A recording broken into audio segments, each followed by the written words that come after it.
Good evening, all. Sorry you're stuck with me tonight, but welcome to the May 14th, don't laugh, George. Welcome to the May 14th, 2024 meeting of the Pequannock Township Council. Ms. Marsh. In accordance with the requirements of New Jersey's...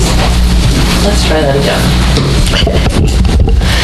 In accordance with the requirements of New Jersey's Open Public Meetings Act, notice of this meeting was included in the annual meeting notice, which was filed in the office of the Township Clerk, posted on the bulletin board in the municipal building, published as a legal notice in the Suburban Trends and Daily Record newspapers, and distributed to all persons requesting notice in accordance with Township policy.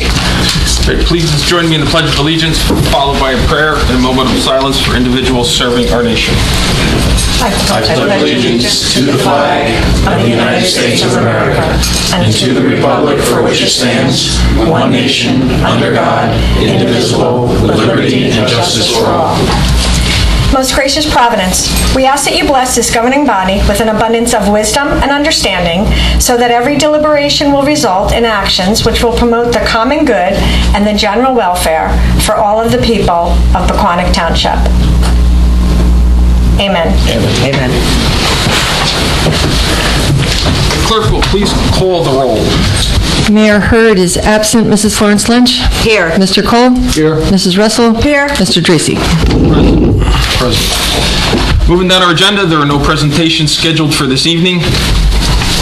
Reports from volunteers. At this time, are there any reports or comments from any of the volunteers serving our community? Please step up.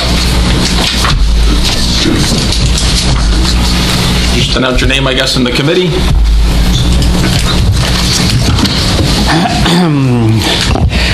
Good evening. My name is Randy Shamber, 15 Van Riper Avenue.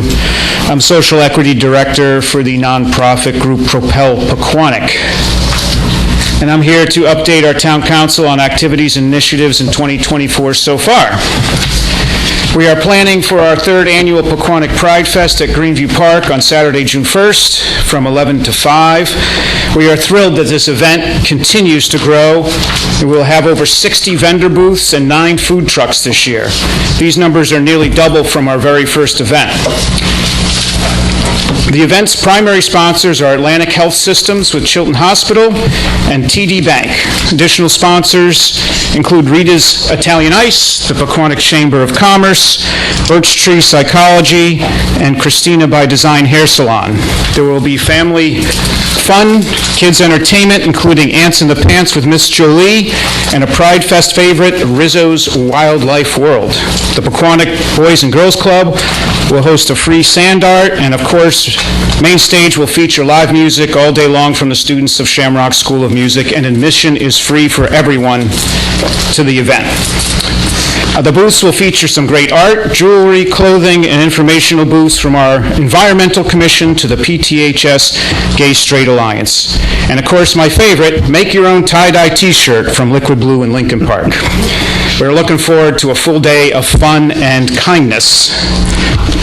This event serves as our main fundraiser for the year that allows us to give back to the community through a number of our different initiatives. This month, Propel will be awarding 2 graduating seniors with scholarships of $500 each, and I have the honor of presenting one of them at the school award night on Thursday, May 30th. This is known as our Kindness Scholarship. We received 60 essays from seniors who described how they spread kindness in our community. They were all very impressive, and it was a very tough decision for sure. The second will be awarded on stage at the Pride Fest to the student who most supported our mission at Propel, which is to advocate for social justice and create a more welcoming environment for all those that are marginalized and foster a community of truth, equity, diversity, and conclusion. Our big initiative, Propel, has been working diligently for most of the past year to address the mental health crisis in our community. We're happy to announce that at Pride Fest we will be launching the QR Code to Mental Health website.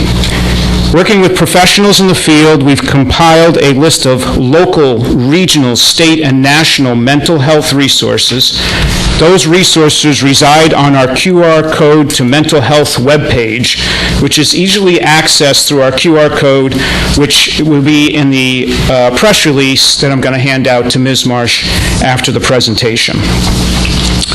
While our mission is always to inform and support the LGBT LGBTQ+ community, our mental health resource categories will be all-inclusive to provide support to everyone regardless of need.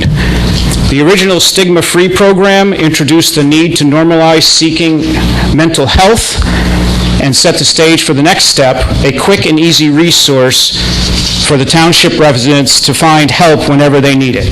Propel Pequannock is working with these local, regional, and state national professionals to provide our neighbors with the next step towards good mental health. And these include Dr. Brittany Ryan Berzines, PhD, Birch Tree Psychology in Pequannock, Leanne Bressinger, Club Advisor, Pequannock Township High School Gay Straight Alliance, Michelle Borden, CEO of New Bridge Services, Elizabeth Clemens, Executive Director, New Jersey Chapter, American Foundation for Suicide Prevention, Heather Grulish, New Jersey Professional Counselor, Aspire Adolescent Counseling, right here in Pompton Plains, Maggie Leo, Associate Director of Outreach and Communications, NAMI, New Jersey, Dr. Maria Salvanto, PhD, Founder and Director of Parent Train in Riverdale, Jean Spillane, U.S. Army Retired Service, Disabled Veteran, New Jersey Veterans Network, and Dr. Deborah L. Wentz, Chair, New Jersey Governor's Council on Mental Health Stigma. By distributing the QR code throughout Pequannock Township, our hope is to make the program so widely available that everyone can find the help they need.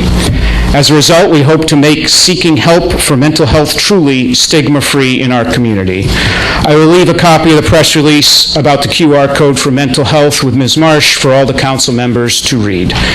Thank you for your time, and I look forward to seeing you at the 3rd Annual Pride Fest, June 1st at Greenview Park. Thank you, Randy. Thank you. Randy, I just got a quick question. Sure. Are you planning on putting flags back up again this year? That'll be addressed later with public comment, but yes. Yeah. Because the proper procedure is you got to get permission across the street. We've done that. And then permission here, so, okay. Yep, okay. Thank you. Any other reports from volunteers serving our community? Seeing none, we will continue with the agenda. Next on the item is public comment. This public comment period will be limited to a total of 30 minutes. An additional period for public comment is reserved later in the meeting. We welcome all comments, suggestions, and questions during the public comment period. However, the purpose of this is to allow public comment, not to engage in a dialogue. If you have a specific question, please feel free to pose it and then follow up with the staff via telephone or email. As a reminder, comments are limited to 3 minutes. If anyone wishes to address the council, please wait to be recognized, to come to the microphone, and provide your name for the record. You're first. Come on up. Good evening, members of the Town Council. My name is Tori Falzerano, and I am a proud member of the Gay Straight Alliance, and I am a graduating senior at PTHS. As we approach Pride Month, I urge you to consider issuing our town's 4th annual Pride Month proclamation. This proclamation holds immense significance of our community and sends a powerful message of inclusivity, acceptance, and support for all our residents, regardless of sexual orientation or gender identity. I'd like to share some statistics that highlight the challenges faced of LGBTQ youth in our community, and why initiatives like the Pride Month proclamation are crucial. According to the Trevor Project's National Survey on LGBTQ youth mental health, 40% of LGBTQ youth seriously considered attempting suicide in the past year. These attempting rates underscore the urgent need of supportive measures that affirm the value and worth of LGBTQ individuals from the community leaders like yourselves. Furthermore, LGBTQ youth experience higher rates of bullying, harassment in schools. The 2019 National School Climate Survey found that 70.1% of LGBTQ students report being verbally harassed in the past year because of their sexual orientation, and 58.1% because of their gender expression. This is unacceptable, and we must take action to create safer environments for all students. Lastly, family rejection can have devastating consequences for LGBTQ youth. The Family Acceptance Project found that LGBTQ young adults who experience high levels of family rejection during this time were more likely to struggle with mental health issues and engage in risky behaviors. In the light of these statistics, I urge you to issue our town's 4th annual Pride Month proclamation once again this year. First Reformed Church has given us permission to place pride flags in the garden in front of Town Hall for the month of June. Along with the church, you will send a clear message of support for LGBTQ youth in our community, letting them know that they are valued, respected, and loved. Thank you for your time and consideration. Thank you very much.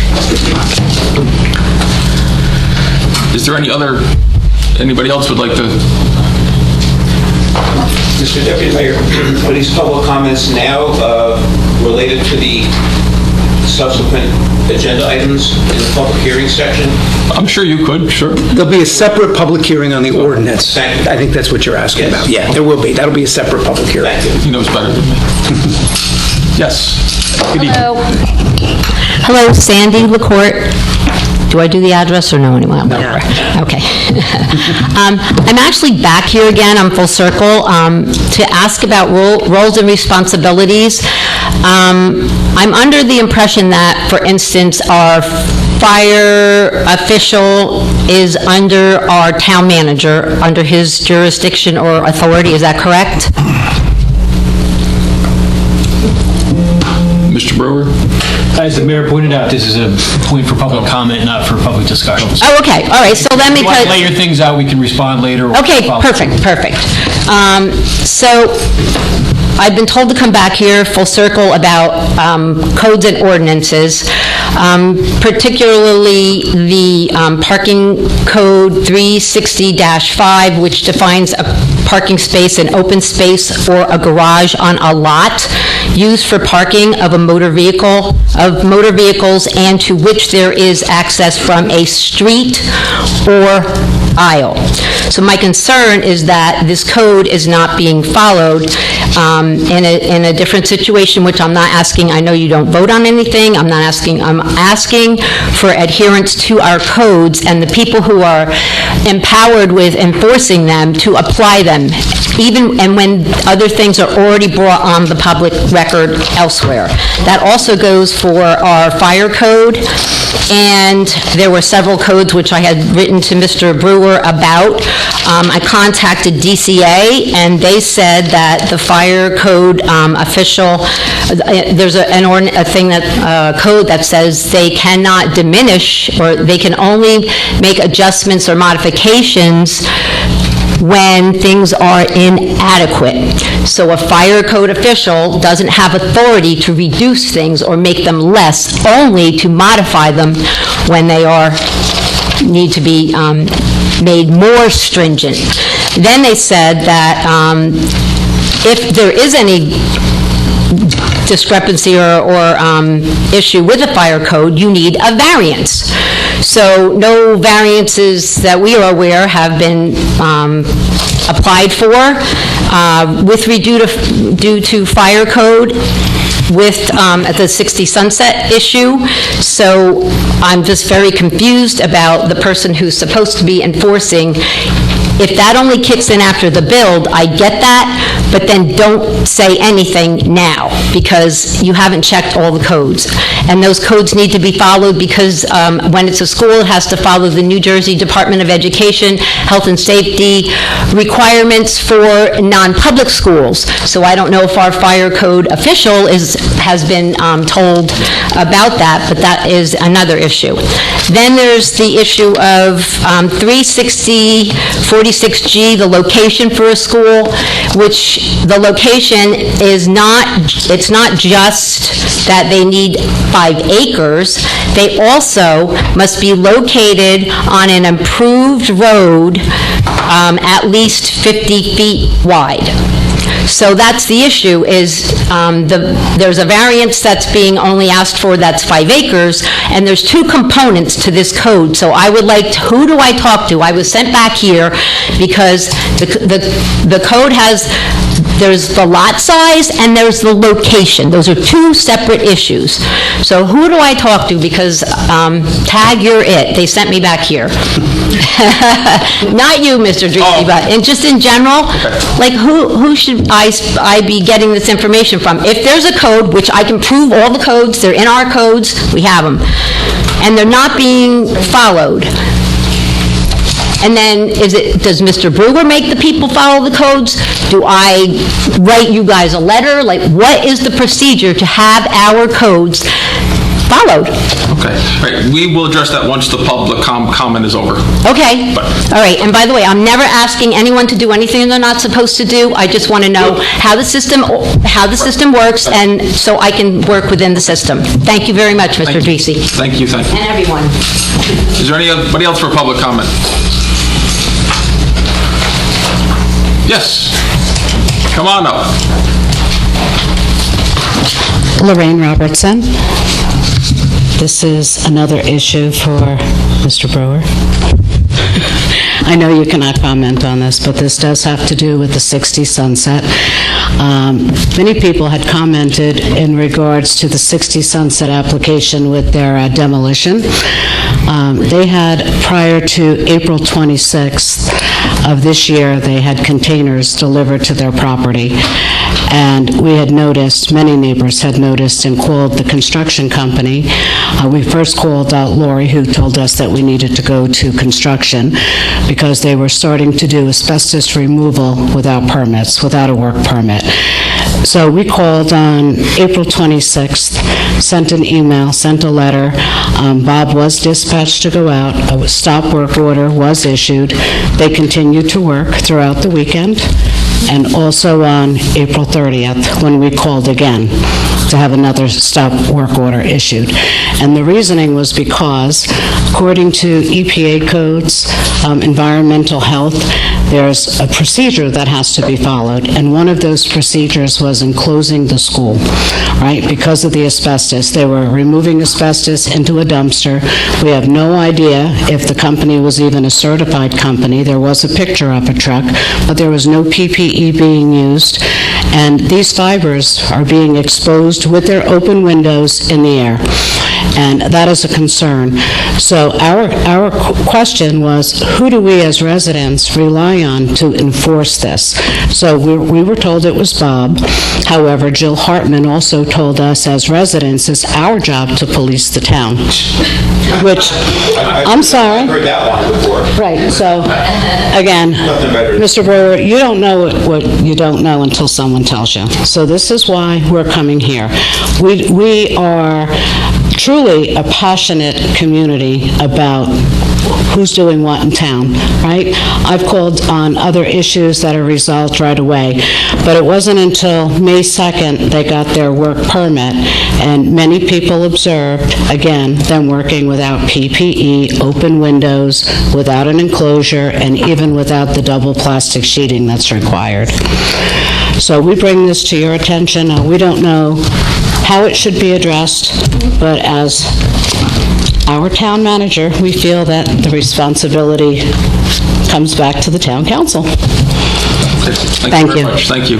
Thank you. Come on up. Good evening, George Seuss. Unexpected to comment on this issue, but just as a bonus for everybody here, especially you, John, I happen to do some consulting now for a demolition company. We also do environmental remediation. When I heard about what was going on at 60 Sunset, I drove by, and quite honestly, I was shocked at what was happening right across from a public school.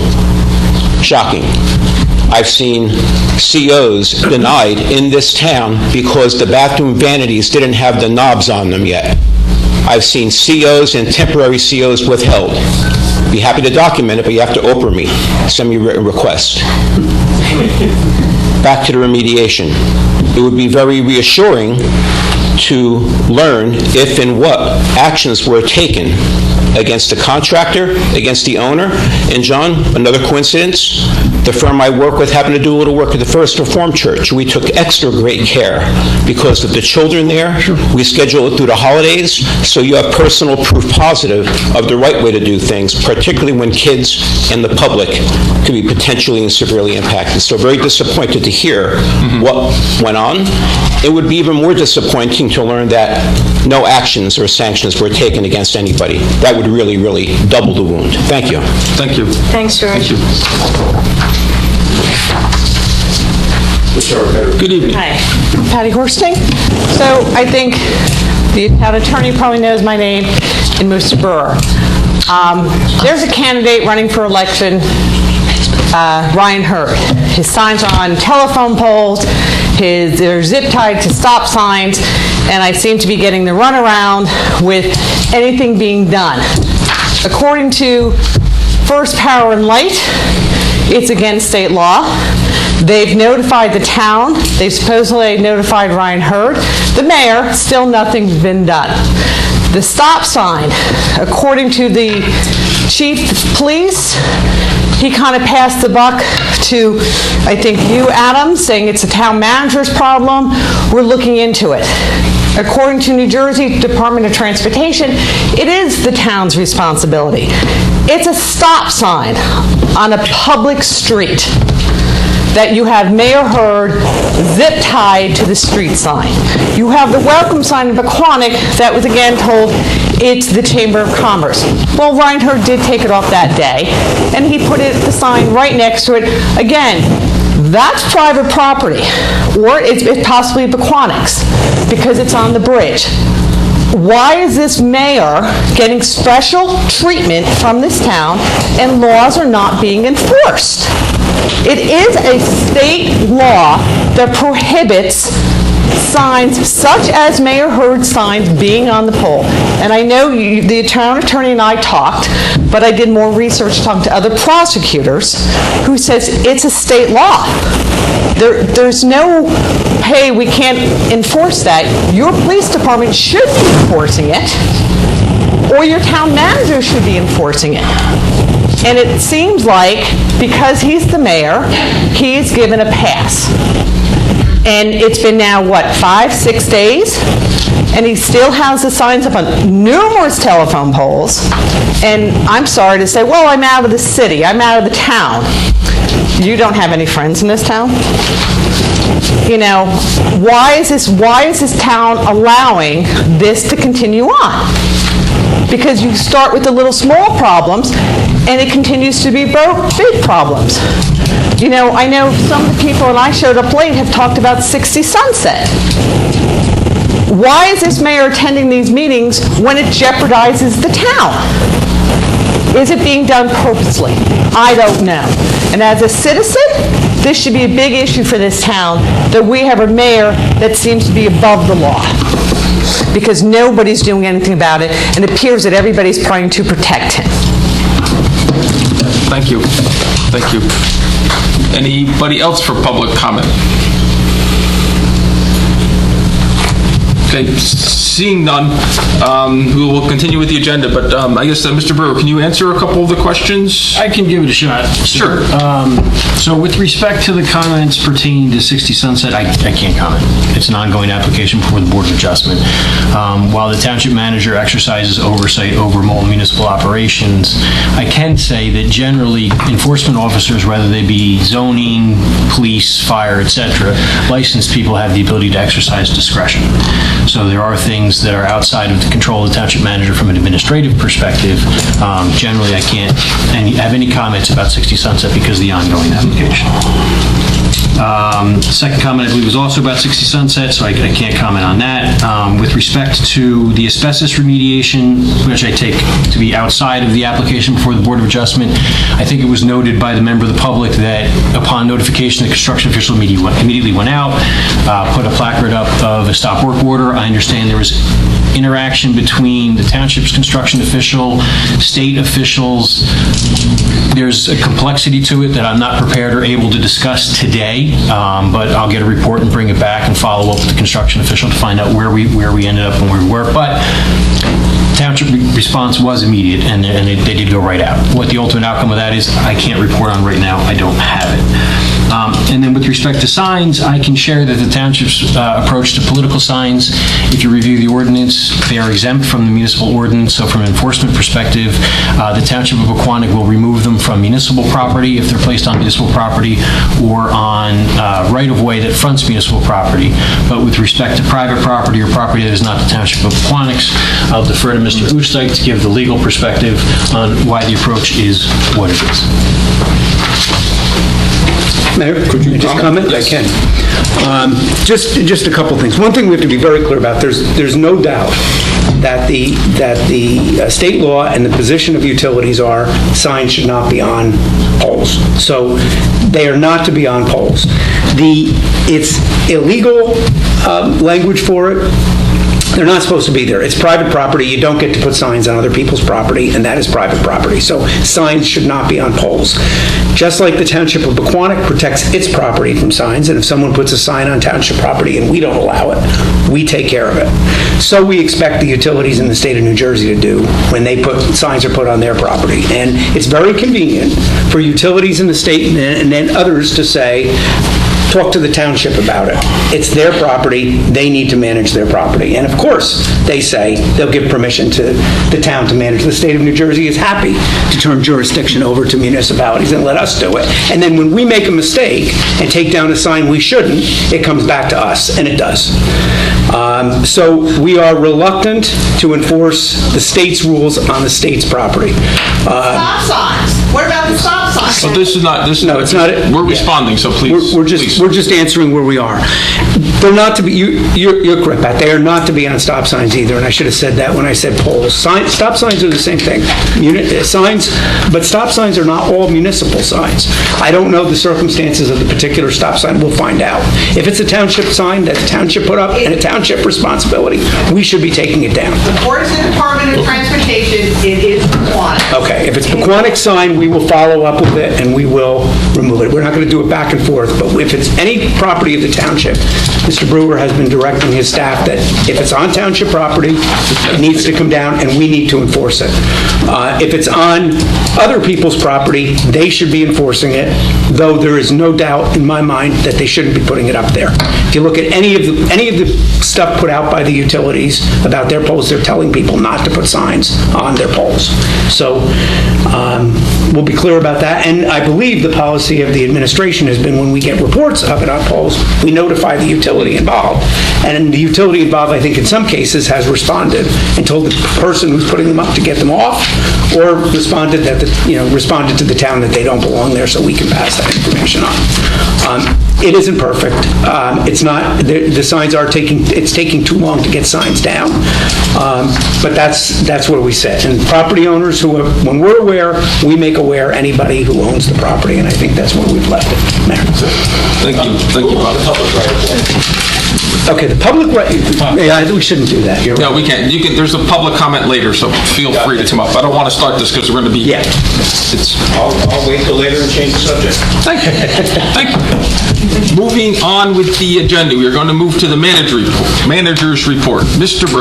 Thank you, Mayor. Several items to update the council on, some with respect to this evening. First item is there were some questions regarding we call it colloquially the Shade Tree Grant. It is officially known as the New Jersey Urban and Community Forestry Grant. I followed up with the staff, and we are currently in the process of purchasing 79 trees of varying types from a number of nurseries. It's actually a little harder than was expected because of the volume of trees and the size and everything else. It is anticipated that we may need legislative action because of the pay-to-play requirements, but the goal is to have the trees planted in June. Good. So that is the status of before summer. It's nice. Of the Shade Tree Grant, yes. With respect to the balance of the items in my report, they pertain to agenda items, save one that I kind of add at the end. The first is, this evening we have public hearings for 4 ordinances. The first is 2024-08, the cannabis ordinance. By way of history, and I did receive a number of telephone calls about this, in 2021, the Township Council was required to take action based upon a change of state legislation that allowed for adult use cannabis.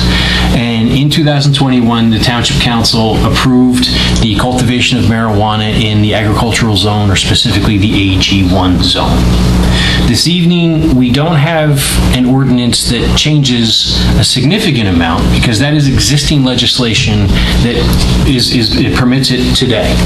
This evening, the council has for its consideration an ordinance that makes some changes to that existing legislation, clarifying some issues and strengthening the township's position based upon advice from special counsel. So the clarification is, within the current legislation, there is permitted cultivation as well as some manufacturing. Based upon a review of council, it should either be Class 1, which is cultivation, and any other class, but it shouldn't be a little bit of manufacturing. Additionally, the ordinance calls for the CFO to be able to hire an outside auditing firm to assist in the responsibility to review the submissions from the cultivator or manufacturer. It changes the fees from $500 for initial and $500 for follow-up fees to $15,000 and $10,000. And those are the 3, right, Bob? This is a major change. So, the toothpaste can't be put back in the tube in terms of what is currently allowed. The legislation that the state put forth calls for whatever was allowed or permitted in 2021 to remain for 5 years, and anyone who took action based upon that allowance is permitted to operate in perpetuity. So the goal of this ordinance tonight isn't to make a major change. The significant difference that, candidly, I missed, because I've been sitting here the entire time dealing with this issue, is that when the action was initially taken, the state required it. Unusually, this was one where you had to opt in or out, so it forced action. Typically, it's permissive from the state's perspective. But when that initial action was taken, notice wasn't required. So people didn't know about it. In this case, notice was required, so it generated a lot of questions. So just to provide some background on that, I know we'll have a public hearing, and I'll be happy to try to respond to whatever questions are presented at that time. That's the ordinance 2024-08. Ordinance 2024-11, general capital, consistent with the township's typical schedule. This is the authorization for capital expenditures. The township has a history of and continues not issuing debt or paying for capital projects with a credit card. We pay with them for cash, saving obviously carrying costs and other costs associated with those, and operate within that budget. So this is a public hearing and potential adoption of that ordinance to affect what was discussed during the budget process. Ordinance 2024-12, the water utility capital, second verse, really much like the first, except it's with respect to the water utility. We have ordinance 2024-13, an annual ordinance for non-represented staff. This is the legislative action of the governing body permitting the salaries to be paid for those individuals not represented by a union. Ordinance 2024-14, which is a salary ordinance for those covered by the PBA SOA agreement, which is put into place January 1st. It's debatable whether this is really required, but I've always liked doing it. And lastly, or second to last rather, we have for the council's consideration the award of the New Street, Adams Street, Washington Street reconstruction project. May 2nd, we received bids. 8 were submitted, ranging in price from $595,240 on the high side to $364,797.50 on the low side. Based upon the availability of funds, the review of the engineer, the attorney, and myself as the purchasing agent, the recommendation is to award the project. It is important to note that of that $364,000, $260,000 is from the state of New Jersey through a grant. So we love doing things in the Township of Pequannock with other people's money. Lastly, there was a request for a sign for Rotary to be placed in front of the municipal building. It's my understanding that there were no objections to that sign, and I just wanted to confirm that with the governing body, unless anyone had any objections or concerns. No objection. I do not. All right. No objection. Unless there's any questions from council, thank you very much. That completes my report. Any questions? Nope. Okay, so moving on, next on the agenda, number 9, is the public hearing on ordinance number 2024-08. Ms. Marsh. Ordinance 2024-08 is an ordinance amending Chapter 360 zoning, 119 cannabis establishment license, and 120 cannabis transfer tax of the revised general ordinances of the Township of Pequannock to permit and regulate cannabis manufacturing establishments as a conditional use. Are there any comments from council? Bob, what happens if this doesn't pass? We go back to the status quo, which is the cannabis use is permitted, and the licensing fees are less than this would propose to be increased. We would go back to they would be able to do the manufacturing we allowed in the beginning, but we wouldn't be able to tax them for it because it's not specifically allowing it under the class, which is the change.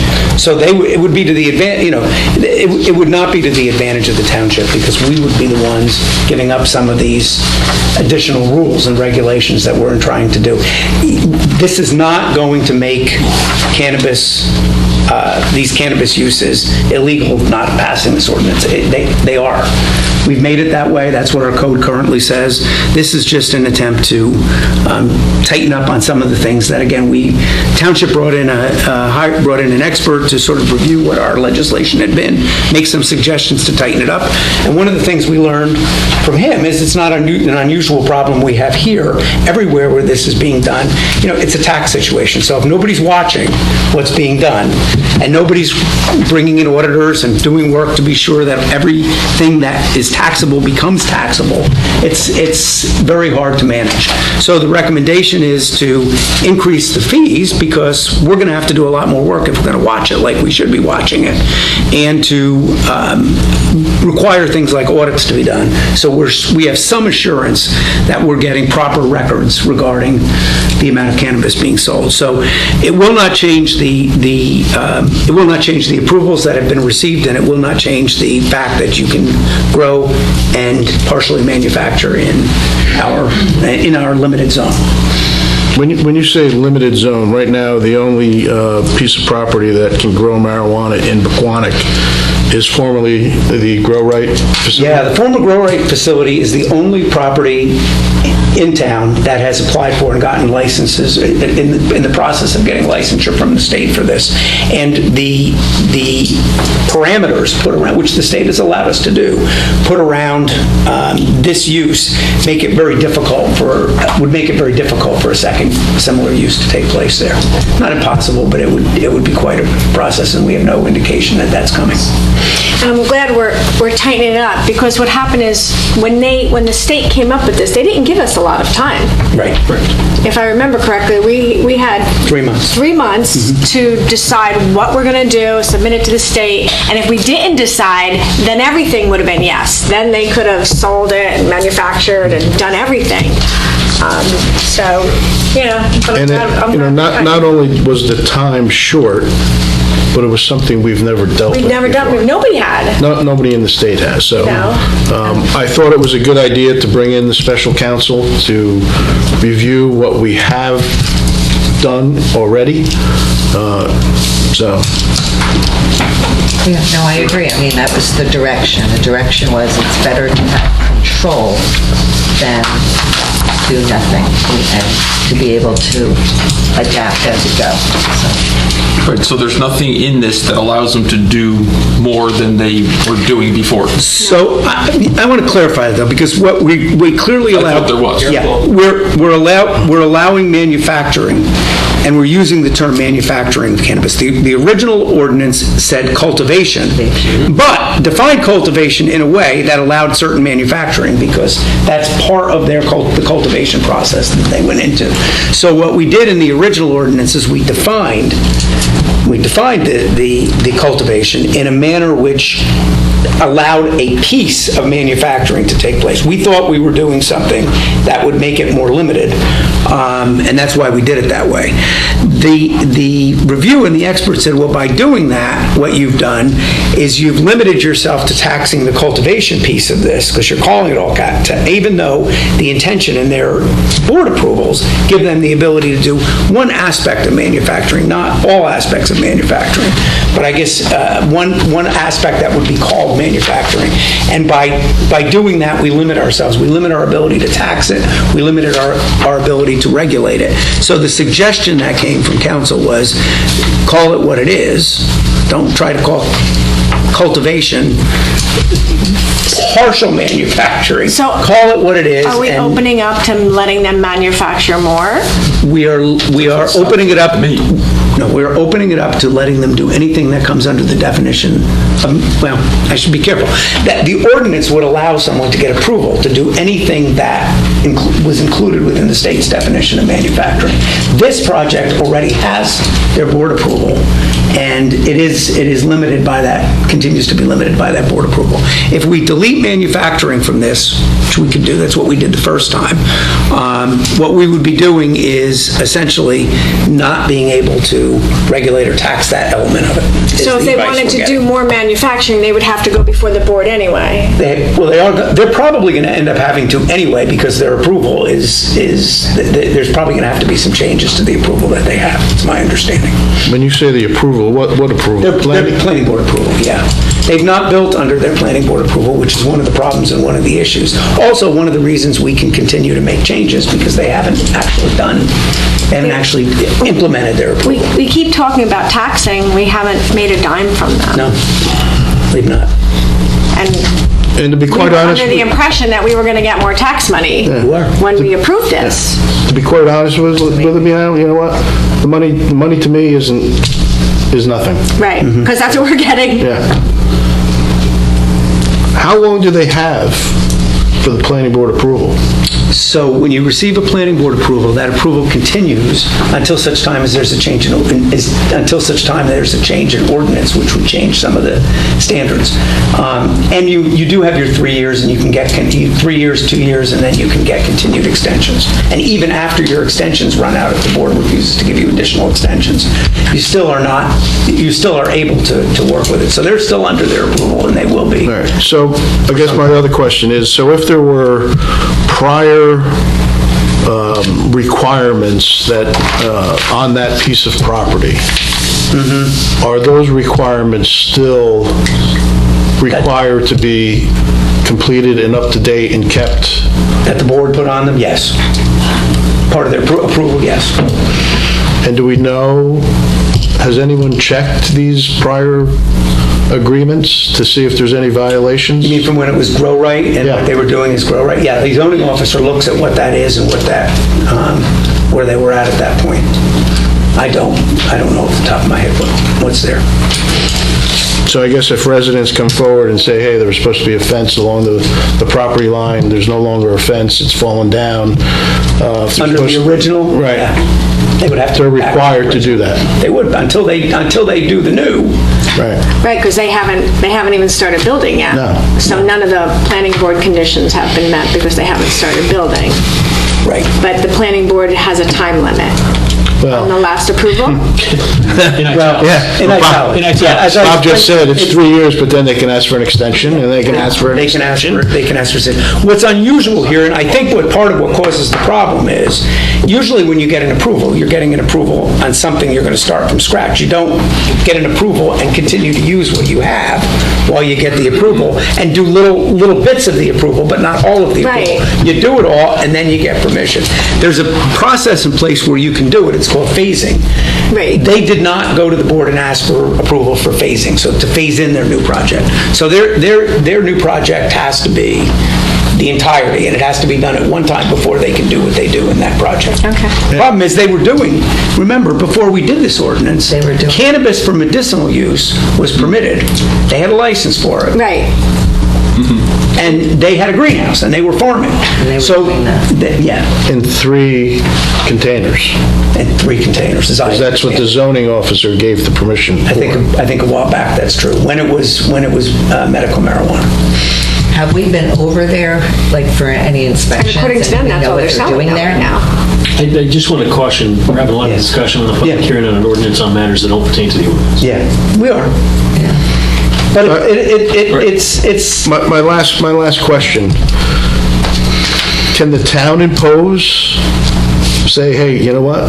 You got a planning board approval, you need to do something within 3 years. No, the planning board has jurisdiction to extend it if the planning board chooses to.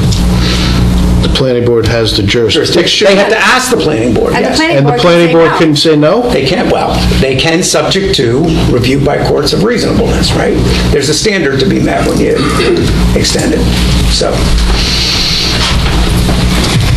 So I'm just still not convinced that this allows, or I'm thinking this allows them to do more than or whoever to do more than we were doing before. So we can't pull manufacturing out of this? If we do, they can manufacture anyway? We can pull manufacturing out. They can do manufacturing to the extent we defined it in the original ordinance under cultivation. But if we put this in, then they can manufacture anything they want at any time. But we also can regulate it in a way that's better, in a way that's more thorough, and we can tax it separately and license it separately. Let me ask you a question. Can we put manufacturing back in when... We didn't have it originally, you mean? No, when the planning board approval is completed? Do we have to do it now, is what he's asking. They build what they got approval for. Can we go back then and say, okay, we'll allow We manufacturing? can at any time make changes. We're not That getting change to the anything now ordinance. from it. We can increase it at any time. When the original legislation was put forth, you had the option to say no to everything. Correct. And then later allow what you chose to allow. So if there's something that is not currently permitted, it can be permitted later. We just can't go backwards. So what exactly does that mean? So why can't So we if you approved say 1 and 2 limit? from the beginning, Right, you why- couldn't remove 2 at this stage. Why can't we But say if you limited approved 1 at the beginning, you can manufacturing expand it from as here. we did now, as we did in the beginning? The issue the reviewing attorney said to us when we tried to do, which is what we did, we limited it. So you're saying we approved... The reason is it's outside of the parameters the state has set. The state has established definitions for it and licensed it under certain definitions. So the advice we got was if you do that, Tax and regulate them. And the whole thing there, they told us they were doing it and they were putting it into that Kalo drink. correct. I don't even think they're doing that anymore, aren't they? Didn't they break ties? I don't know, and remember, as Adam says, we're dealing with an ordinance, not... Right, sorry, okay. But yes. Right, so the next question is if this is the only property that people can do this on, why did somebody halfway up the hill on Jacksonville Road get noticed? Like me. So to clarify the notice, the use is permitted in the zone, which is the AG1 zone, but it is a conditional use. And what that means is it has to meet certain criteria. And one of those criteria is proximity to a school. So while it was previously described that there's only one lot that can currently do this because of the presence of a school, you can't foresee the future, and therefore if that school ceased to operate, it would be permitted within the AG1 zone. With approval. With approval. With approval, obviously. Right. But it would be zoned for, and you know, by way of example, gas stations are the great use of the conditional use. 50 years ago, gas stations would catch on fire and blow up. So there were conditions for gas stations in certain zones that it couldn't be by houses of worship, places of assembly, schools, other things like that, because you didn't want gas stations blowing up and hurting. But that doesn't happen anymore, so that's not the use today. But historically, that was always a great example of a conditional use of a zone. Okay. Well, that makes sense. Because it was odd when somebody asked me, I'm like, I don't know, I'll find out. So we're finding out. Because the current conditions wouldn't be met, but current conditions can't be controlled by the municipal. I hate to ask one more question. They also own that. So, Mr. Brewer's made the comment that we can't tax it or regulate it. The manufacturing component, the 0.5 component, if you will, of the current. Right. So if and that's more important than the taxing, because we're not getting any money anyway, but I think it's important that we do regulate any manufacturing they do. So you're saying So if regulate it. if we go back to the 1.5, that we allowed a small portion of manufacturing, are they manufacturing now? Do we know that? I don't know the answer. Can we I find don't know, but out? I think that's kind of getting out of our, what we're talking about a little bit. So, Well, technically, it's not, because we're going to approve manufacturing tonight if... And the question, the question is, is it going to harm the existing use or limit them more? We would have to go back to the old definition, so they would be able to do what they were always doing. They wouldn't be able to do anything more. so this really clarifies, It defines it more clearly. it defines it more clearly, but doesn't necessarily give them more reign to do what they want. It doesn't It necessarily. gives them less reign to do, or more reign, We hope it gives Gives them, us more it gives us more oversight. More oversight. that's not the way I originally understood it, but Yeah. glad we had that discussion. Okay, yes, I am too. All right, anything else from council? No.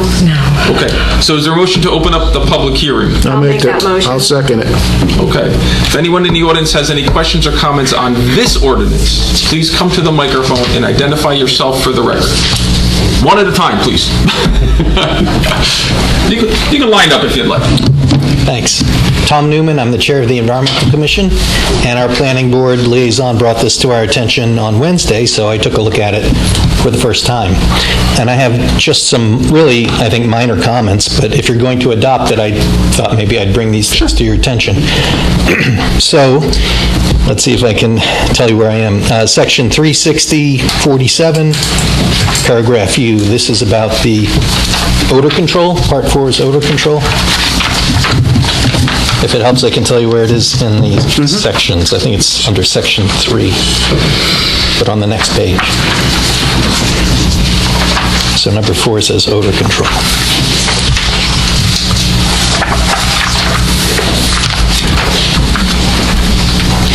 So I went back and looked at the original one and compared it to my copy of the proposed changes, and I see this section looked to be the same, except there were some things that I think were accidentally dropped. And I just want to let you know because it should be correct. So the first thing is where it says odor generated inside the facility is not detectable by a person. It says or, that should be of reasonable sensitivity. Right, so that's just a minor typo, but it should be correct, right? And I noticed that there were a couple of hyphens that were dropped, and technically they should be there, but there I don't think it really affects the meaning. But the first is odor absorbing ventilation, and then the next is odor monitoring report, which is at the end of that paragraph.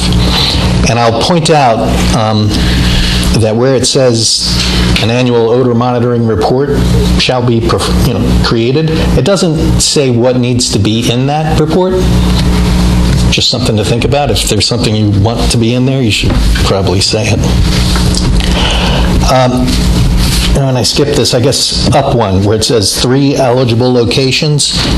It's missing a word, and it was like that before. But where it says manufacturing shall take place and be restricted, it should say shall take place within and be restricted to permanent structures. So the word within should be inserted after place. Okay, then down in part 6, which is the generator. Again, this is a part that was not changed from before, but I'll point out that it does not specify how long the generator needs to be equipped to operate, for a power outage. I don't know if that's something that is typically done, but it may require them, if it's a diesel type of generator, they may have to have a certain amount of diesel fuel on site or something like that, and that could be triggering other things if they do that. Okay, a couple other wording issues on the next page. So this is under section 4, 360-46, paragraph X. It says, only when each of the conditions ... are met. I think that should say, only when all of the conditions are met. Each is singular, it would grammatically be each is met, but, when something like that happens, I could see that, something grammatically incorrect like that could open the door to misinterpretation. So, for example, they might misconstrue it to say, oh, well, we met one of them, so we can start. So it seems like you want to tighten that up a little bit. And then the exact same wording right below that in section 5. Again, it says when each, and it should say when all. Okay. And then my only other comment was, and it's already come up, how is it that the town will make sure that they are meeting the conditions of the ordinance, like the fence requirement? I'll just say that when Cedar Crest was being constructed, the Environmental Commission was asked by the council to go up there and just have an extra set of eyes, nothing real official, really, but an extra set of eyes so we could let you know if we see something, and then you can decide what to do. I'll offer that up again. And that's all I have. Thank you. Thank you. Good evening. Good evening, everyone. Gene Amore from Greenview Drive. Could you spell your last name? Yes, Amore, 23 Greenview Drive. You don't have to give your address anymore. Sorry. Anyone would like to stop by? You're allowed to if you want to. So I'm confused, Mr. Roosdyke. You, in your comments, you mentioned that the current regulation that approves cultivation includes some sort of manufacturing. Okay? The legal notice that I received from the town states the purpose of the ordinance is to update the township's cannabis regulations, which you referred to, and to add manufacturing as a permitted cannabis use. That's confusing to what you said. No, Can you well, it clarify isn't. that, please? It is doing exactly that. It's adding manufacturing, as that term is defined by the state of cannabis products to the list of things. What we're saying is we originally had some aspects of manufacturing within the component of cultivation. So it's accurate that we are adding manufacturing, as that term is defined by the state, to the ordinance. That is what we're doing. So there seems to be confusion about what cultivation means and what manufacturing. Yeah, I don't know that there's so much confusion as we, when we defined cultivation, added some aspects of manufacturing to that originally. The original ordinance, the ordinance we have now does that. There is certainly confusion on the part of residents. Yeah. Okay? It sounds like we're playing with terms. When the applicant submitted a year or more ago a very comprehensive site plan that laid out exactly what they were planning to do, was all that permitted under the current definition of manufacturing? Yes. So why do we need to then change the definition of manufacturing now? The reason the recommendation is to expand the definition of manufacturing is so that we can tax it and fully regulate it to its full extent as the state allows. It's adopting the state's definition so that we are able to fully... So everything that they're planning to do is already in what is already approved by our current ordinance? Yes, our current planning board under our current ordinance. Okay. So then the second question is, there was some discussion about what is currently happening on the property, and no one seemed to know. So, and I heard somebody, I forget who, make a comment that we're currently not benefiting from what's happening on the property today. So then why was this approved in the first place? It's a good question, rhetorical, but a good question. Okay, so it doesn't sound to me like the council really knows enough about what's going on here to vote on this. So it sounds to me like some more discovery needs to be done.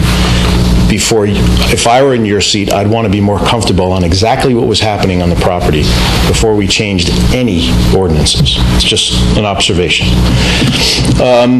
You referred to different state regulations. Does either the state regulations or the township's ordinances limit the activities on this property in any distance from schools, playgrounds, parks? I mean, the property is adjacent to Greenview Park and is close to the school on Jacksonville Road. I assume that's been considered and is covered in our current ordinance? Versus schools, yes, correct.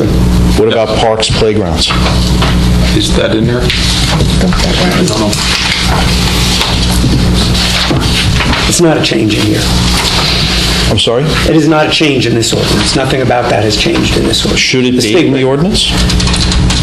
And I guess that's a two-part question. Yeah. I don't know if the state requires it, but even if the state does not, do we have the ability to add that for the protection of our own citizens? It's a good question we should get an answer to. Yeah. Okay. The Township of Lincoln Park, do they have to speak into this, considering truck traffic on Beaverbrook Road? That would impact Lincoln Park?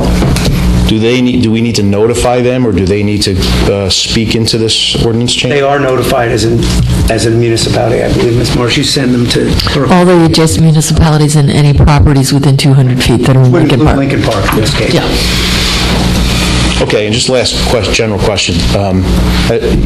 You mentioned the changing the ordinance to be able to collect revenues related to this. Has there been any estimate of what those revenues would be? Anybody? Well, No, I don't know. we don't know. No. Permit me to say this, guys, but you're not prepared to vote on any ordinance change on this. You need to do Well, some it's additional work different. here. I think it's different, an ordinance change versus what they're doing now. It's two separate things in my mind. This is trying to clarify items based on what our council says and what the council that we hired says to tighten up our ordinance. Now that and what's going on the property, I think, are two different things. If this gets us in a better position to enforce it, that's got nothing to do with what they're doing now, really, in my mind. Council is accountable to the citizens of the town for what's happening on this property and its compliance. So I recommend you guys do a little more homework before you change any ordinances. Thank you. Thank you. Any other comments?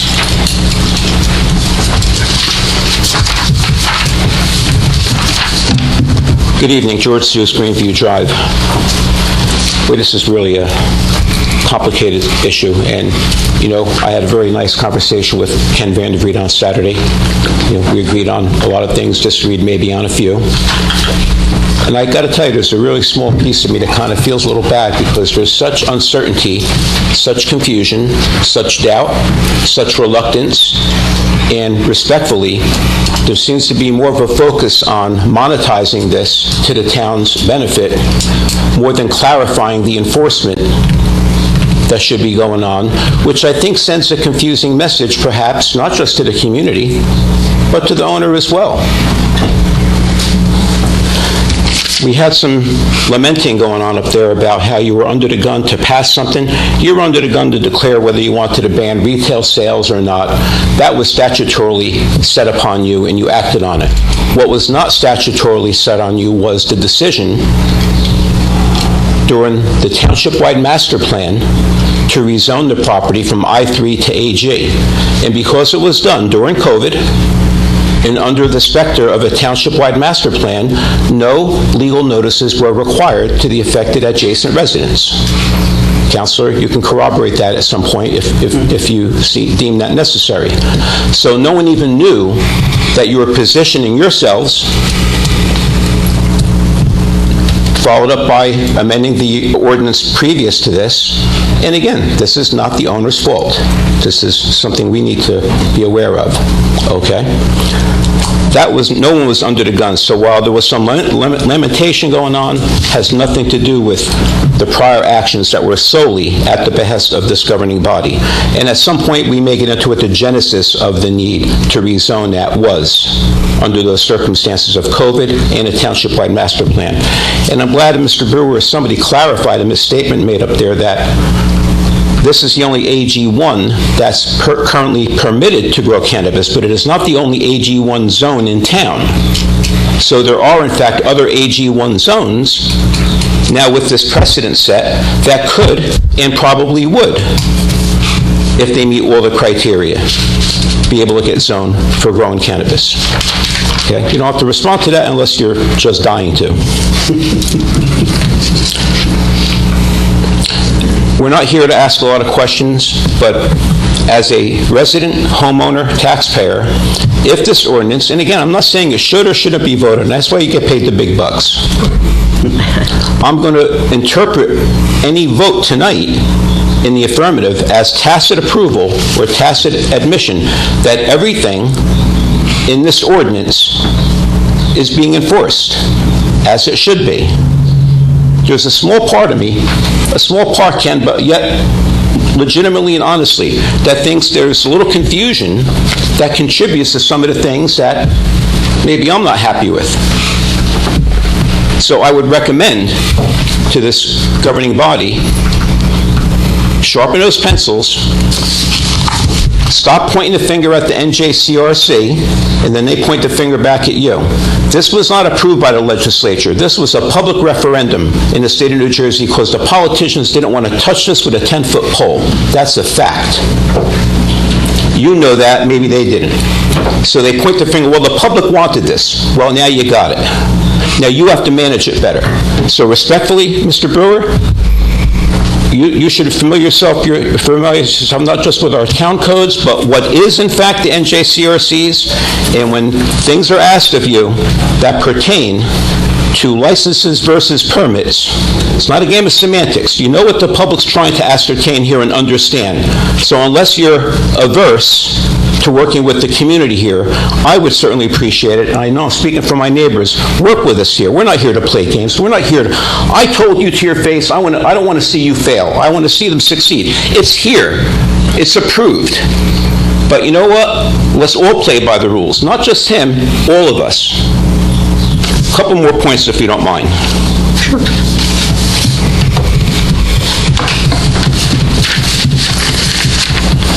Oh, well, you know what? I'm not going to go on this with a few more people. My Knicks are probably losing again. One last thing. The only thing you guys seem real focused on is the need to update and modify this ordinance so you can monetize this. Initial fees, annual fees, right? Recurring fees, right? You've expanded the definition of manufacturing, which frankly, I fundamentally disagree with. They applied and were approved for a project under a certain definition of manufacturing. Respectfully, you are now expanding it post-approval. Now, there may not be a legal argument against that, but I got to tell you, it doesn't smell right. This is not meant to see them fail. It's about doing things right. Thank you. Thank you. Thanks, George. Is there any other comments?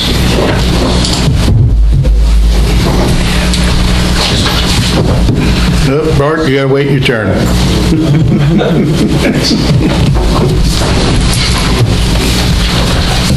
Ken Wong from Munson Drive. Good evening. Hi.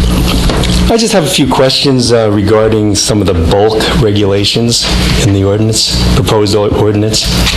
So I was looking at some of these points here and looking at the setbacks and the front yard setback, the side yard, and the rear yard setbacks. You have like 175 feet in the front, 50 and 50 for the side and the rear. My property butts up against the back side of the proposed area. So the thing is, my question is, why do you have 175 feet in the front on the road, which has little impact on the residents, and you have 50 feet, which has more of a negative impact on residents? So, go ahead, Bob. I was going to say, I don't believe these setbacks are changed from the original ordinance. They're repeated. When the original ordinance was put in place, these were the recommendations by the planner and the other professionals that worked on the ordinance. These are not proposed to change based upon this proposed ordinance. So that's the existing... But they can be changed. They could be changed. Yeah, sure. But I just want to make clear that with respect to this ordinance, it's consistent with what exists today. And it's based upon the recommendation of the professionals that prepared the ordinance. Am I allowed to ask a question to you or to Bob? Let him finish first, and then sure. What was yours? This gentleman does not live near Grow-Right. He lives near the other greenhouses. Yes. So if the other greenhouses come to us someday, can that setback be changed for that? It would have to be changed within the legislation. Correct. We'd have to change it within the legislation. So it would have, Hillview would have to meet it. Okay. Hillview has already got an approval based on these. On this. That's that, but a new one would have to. So what was... Okay. You mentioned the word legislation and insinuate state legislation. I think you're referring to local legislation, AKA ordinances. Yeah. Thank you. Okay. Trying to make sure I understand. So the next question is on the building coverage. The coverage for permanent buildings shall be 75%. Now, that whole area over there is floodplain. So do the rules for covering property for drainage and whatnot, I guess flooding, does that supersede some of these building requirements on this property? Because there are a lot of temporary buildings on that property that are supposedly it's impervious coverage, but they're all plastic. They're temporary structures, but there's plastic over there, so there's no water drainage through those buildings. And also underneath those buildings, those structures, there's plastic, so it's not absorbing any of the water. And when we had a lot of rain, that whole area back there was full of water. So what takes precedence over there? You're allowing 75% of that property to be covered, permanent. Like behind 10 and 12 Munson Drive, there's a big field there. And right now, they covered it with all plastic. So if they decide they want to go ahead and do growing, cultivation, and manufacturing, that means it sounds like they can build permanent buildings all over that thing. No, they would still be subject to all the environmental regulations and all the stormwater regulations. So this is sort of on top of that and on top of it. To that. Okay. So the last thing I had was,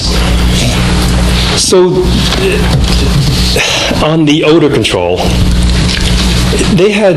you have in here the operator of any cannabis facility shall submit an annual odor monitoring report. And I agree with the environmental guy there that we should define what's in that report, but also you're relying on the operator of the facility to be honest and do it himself. Why should we do that? We don't even know what's going on in Grow Right over there. So I think what we should do is have force that to be an outside inspector house to do that inspection. So we don't have to rely on and trust what they're doing and changing filters and whatnot. So what typically happens with this kind of thing is you require a report to be filed by the owner and the applicant. The applicant, if it's before the board and once it's there, you're going to want the owner to do that. And in this case, it requires the owner. Doesn't mean that shouldn't be checked by somebody officially, and there shouldn't be somebody hired by the town to do its own review of what the owner has said. I'm sure if there's odor, we're going to hear. Yeah, but shouldn't we just put it in there and say they have to have, we have to do that inspection every year? Part of it is the owner has to pay for it. Yeah. So as opposed to putting the burden on the taxpayer, it puts the burden on the developer. Okay. So that's part of it, but it's reviewed, and another example would be in stormwater management when there's infrastructure that filters material that requires an annual report. It's the property owner or operator's responsibility to serve that to the township engineer, and then it's reviewed and inspected. So we can just... Same kind of thing. So you can, if you just put in there and say, they have to have an outside house do it. Something to consider. There's no cost to us. Something to consider, correct. Yeah, it's a legitimate suggestion, absolutely. Okay, thanks. Thank you. That's part of it. Next, please.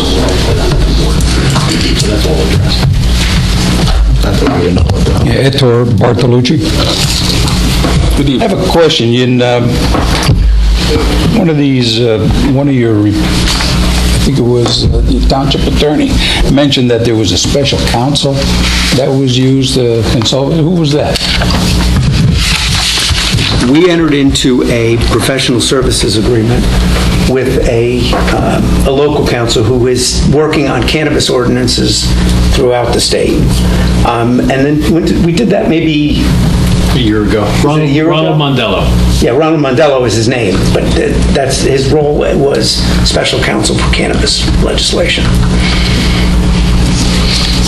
I had asked about, this Hillview Med about maybe 2 meetings ago, and then I followed up with a letter, and I got a lot of responses about looking up on my own, and I'm very surprised that we don't have knowledge or that you can answer questions to me. Okay. Why do I have to go to the state and find out everything I have to, find out about this? It's a little bit disheartening that, we don't know what's going on or what we're doing. I guess you would. That's what I don't know. Yeah, Council received copies. There's a couple of responses that I had gotten back on that. The other thing is, there was a zoning permit that was issued, I believe, in 18. And why is the 18 zoning permit have anything to do with this that was, this Hillview Med permitting that was issued back in 21, 22, whenever it was back in 18. That's what I'm getting references for. Yeah, it has nothing. It really has nothing to do with this ordinance. It predated that issue. Predated this ordinance. So you're correct. It doesn't have anything to do with this ordinance. So why was it in my responses then? It depends on how you ask the question. If you asked about, well, here was the question. Who approved these temporary cultivating accommodations? Why are they being permitted and on what basis? Right? The response was zoning permit ZP 18-0161 was issued by Jill Hartman, zoning officer, in 2018. Yeah, that was the response to the question you asked. Yeah. So they were able to do the cultivating of the cannabis based on the 18 prior, even though they were getting. Yeah, at that time, the state already was allowing, before the voter referendum took place and all this, the state was allowing limited cultivation and manufacturing of cannabis for medicinal reasons. That's how the state was supplying. In theory, that's how they were going to supply those who needed it for medical purposes. I had asked for there seemed to have been an inspection done back then, and I had asked for the inspection report. I had submitted an Oprah for that. Now, I appreciate I got back the environmental analysis that was done, which was, informative, but I did not get anything of any of this inspection report. Was there one actually done? An inspection was conducted, yes. Is there a report? No. There isn't any. Correct. That would have been the answer to the question you asked. Yeah, then Please. that should have been the answer. That no report was made. Well, the report was made, just not in writing. All right. Remember submitting this for specific. And I guess I also had the question of, with all these ordinances and everything these bulk regulations, who is going to police any of this?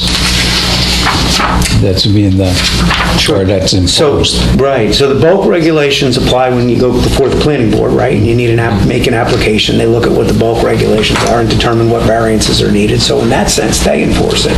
After it's built, if you're violating a bulk standard after the fact, that's the zoning officer. So the zoning will be visiting them every so often, supposedly. Did you read reports? Yeah. And we'll see what reports we get. Okay, that's it. Thank you. Thank you. Thank you. Is there any other comments from the public on this ordinance? Good evening. Good Good evening. Chris Carbone, Greenview Drive. Regarding Section 3, Section H, fencing, it specifically talks about a chain link fence, and as a chain link fence as the only type of fence to be utilized as security for the property around it. I feel that's limiting. I think there's more decorative fences that could be utilized that would enhance the property, as well as utilizing a chain link. So I think chain link shouldn't be the only option for the property owner. It should be something, chain link plus its equivalent. Could give you an example, like the Lincoln Park Airport has a nice wrought iron security fence that goes around portions of their property, and I think that would be also nice to be able to utilize. That's it. Thank you. Thank you.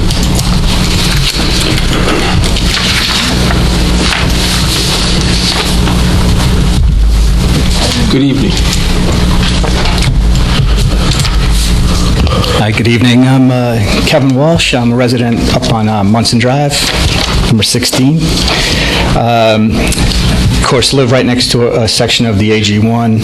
I just want to thank the council for the opportunity to ask a few questions, just some clarifying questions. And I just want to say I do appreciate the conversation that the council members were having amongst each other. I think it touched on a lot of the questions I had myself, so I appreciate your candor and your back and forth there. First, my questions really stem from the communication, the public notice. I know it was said that the initial, when this first rolled out, there wasn't a requirement, and now I received a letter. I'm up on Munson Drive. Conditional uses right on blocks and lots that are much further than 200 feet from my particular property that's mentioned in the letter. Just wanted to wonder why we got the letter at this point. We hadn't heard anything before. I just wanted to put that out to you. Does anybody have a response? So the tax assessor provides a list based upon the identified property that's going to be affected. So everything within 200 feet of that receives a notice. Yeah, but I'm not saying the tax assessor list was right or wrong. I don't know, but that's what's required. Yeah, the blocks and lots are they're not close. That was a really good question. So just wanted to ask why we were getting it. And that's why. Yeah. Are there any immediate approvals pending to expand the cannabis conditional use in the AG1 to other blocks and lots beyond the ones that are enumerated? I'm not aware of any inquiries or filed applications. Okay. So I guess my understanding, just wanted to be correct, that so the AG1 zoning it's at this point really it's an open-ended zoning permission that can accommodate potential future commercial interests to operate cannabis cultivation and manufacturing in Pequannock Township AG1 zone, right? This is throughout the zone, right? Open for business. Okay. The communication regarding cannabis activity in the AG1 to impacted residents, based on this, it's kind of been uneven, inconsistent. If additional blocks and lots were, going to be potentially added from a future participant, will residents be notified at that time? If the blocks and lots on the AG1 next to me are going to be added or expanded, at that point. Any zone change not affiliated with a master plan or a master plan reexamination requires notice. Similarly, any application would require a notice. So those lots were as part of the master plan? Is that what? They're the existing, as I said, with the toothpaste and the tube reference, the existing zoning, which was implemented in 2021, permits it, and that's why you will receive notice, because this change affects that which was originally permitted. Okay. Adam, so to clarify, if somebody behind Munson decides that they want to do the manufacturing of cannabis, they would all get notice? Yes. Okay. Yeah, that's great. Thank you. And then I guess... Let me just be clear. Those individuals within 200 feet of the application. Yeah. 200 feet of the structure or 200 feet from the property line? The lot. I'm looking at Google Maps. Your house is right Yeah. The back of your property hasn't touched their property. Yeah. So you got to be within 200 feet, I would think. Yeah, many of my neighbors too. That's why he's got the no. Right, that's why they got the no. Yeah, because we're next to the AG1, bordering on the AG1, right? Yeah, so that's really my question tonight. And I guess just lastly, I guess in the case of potential future private commercial interests operating cannabis cultivation and manufacturing in Pequannock Township, will the same safeguards that some of my colleagues and neighbors discussed, odor control, security, lighting, environmental impact, will that be required and posted publicly? I see how with the current operator that all of that stuff is... Yeah, they would have to follow this. Yeah. So if they had a local license, they would have to follow it. Yeah, that would, and that would be available public as with the current operator. Yeah. Okay. And then I think that's it. Yeah, so that's really it. The questions really stemmed from, why did I get the letter? Is something going on, So, and I appreciate the discussion tonight and all of your time. Thank you. Thank you very much. Thanks, Kevin. Any other comments? You got a guy behind the pole over here. I can't see him. He's behind the pole. No, come on up. I'm sorry. I just wanted to say something, it's Tom Newman again, to the last question. It's my understanding that it is limited specifically to the old grow right lots. So, right, it's section 360-19, subparagraph A, 3C. It says cultivation and manufacturing of cannabis shall be permitted only in the AG1 zone, District Block 3803, lots 20 to 22, and Block 4201, lots 1 and 2. Yeah. I believe that is only the grow right property, right? It's not the one next to Munson? I'd have to check a map, but... Yeah, that's right. Yeah, that's right. But if somebody else wanted to. But the zoning permits AG1. But this says only those Right, lots. for the purpose of this, we're just talking about that lot, but if somebody came in another AG1 and got state approval, then came to us, we started all over again, and Okay, so they you would need a get whole new- notice. We would go through it again, but it would probably end up in the same place. I thought this was written in there to limit it to only those lots where the grow right was. So, my mistake. It's a very good point. So why, in fact, is the property identification specific to this operator when nothing else in the ordinance, both the original or amendments, are specific to this property? Because in the future, it could be, we have to think in the future, it could be expanded. It's not right now. And these same rules would apply. What other ordinances in town cite a specific block and lot? By zoning ordinances, probably none, but remember, this was a special legislative thing which allowed it to be done. So the answer is It none. allowed spot zoning, so I don't think... So the answer to the question is none? I don't think so. I don't know for sure, George, but I don't think so. Simple answers. Yeah, you don't always know. Any other comments? Any other comments? I even forgot where I was in this thing. Is there a motion to close the public hearing? I'll make that motion. Is there a second? I'll second. All in favor? Aye. Is there a motion to adopt this ordinance? What do we... obviously, there's some wording changes which we have. The wording changes that we got from Mr. Newman are changes we are permitted to make between introduction and adoption because they don't change the meaning of the ordinance. They're grammatical change corrections, typos. One is a typo and a couple are just corrected. And if the council's okay with those, we can make those changes to the final version. Can we add anything about additional odor testing, reports, etc.? So that would be a substantive change. We can talk about doing that, but that would be a change that we need to go through the whole process. Because it's not in the existing. Because it's not in the existing. We can also look to do that, and there were some other suggestions that were, I thought it had some merit to further examine, and some questions that we can certainly look at for a future change to the ordinance if we so desire. But we would have to not move forward with this ordinance if we were going to make those changes. So I'll ask if there's a motion to adopt this ordinance.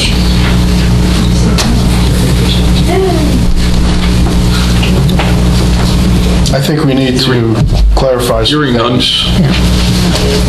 Yeah, I think this was great discussion, but we need more information, more clarification. We're moving too fast. We can defeat the ordinance or we can carry the public hearing. At this time. Either way. Defeat it at this time is probably the easiest way to do it, and then we'll bring it up again with some Okay, there's going to be substantive changes, just some changes. as we did with the typographical error that I made that needed to be corrected. That's not substantive, that's just No, that was a prior one of consequence. The recommendation, just from an administrative perspective, it would be defeated at this time, so that way it comes to a conclusion. Then if there's a subsequent ordinance to be entertained, there's a clear chapter beginning and end. Okay, so... Does that seem to be the consensus? Then we should have a motion to... I'll make a motion to defeat the ordinance. I'll second it. Roll call, please. On the motion to defeat it. On the motion to defeat it. So a yes defeats it. So do we vote yes or no, Dave? Yes. Yes, you vote yes. Mrs. Florence Lynch? Yes. Mr. Cole? Yes. Mrs. Russell? Yes. Mr. Dreese? Yes. The motion to defeat carries. So, just so that's understood, when and if a new ordinance gets put together with some changes to it, the notices will go back out again. So you'll get notices again that there'll be an ordinance, because that's what it'll be doing. So, just so that's not unexpected or thought to be something different than what we're doing here. The notice will go out and you can look at what changes are made at that time. So I think everybody for their comment.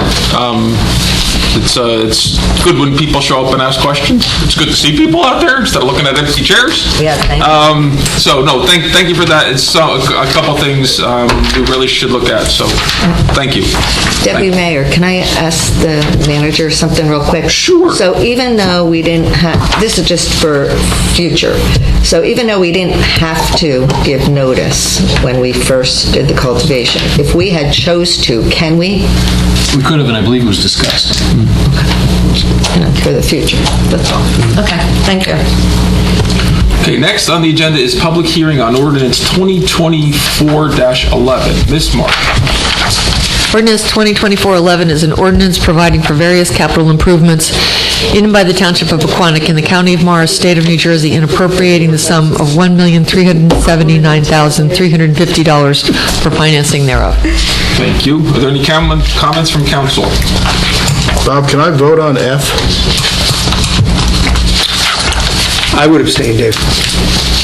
From the ordinance as a whole. From the ordinance as a whole. As a whole. Then we don't have enough yeses. Yes, we do. We need 3, right? Need 3. Oh, yes. We need 3. Okay. Yes. Because, okay. Any other comments? Nope. Hearing none, is there a motion to open the public hearing? I'll make that motion. I'll second. All in favor? Aye. If anyone in the audience has any questions or comments on this ordinance, please come to the microphone and identify yourself for the record. Did we read it? Oh, they're all coming up. Did we even read it? I don't think we even read it. Nobody's seeing none. What do you mean, did we read? Is there a motion to close the public hearing? So moved. Second. All in favor? Aye. Aye. Is there a motion to adopt this ordinance? I'll make a motion to adopt ordinance number 2024-11. I'll second. Thank you. Roll call, please. Mrs. Florence Lynch? Yes. Mr. Cole?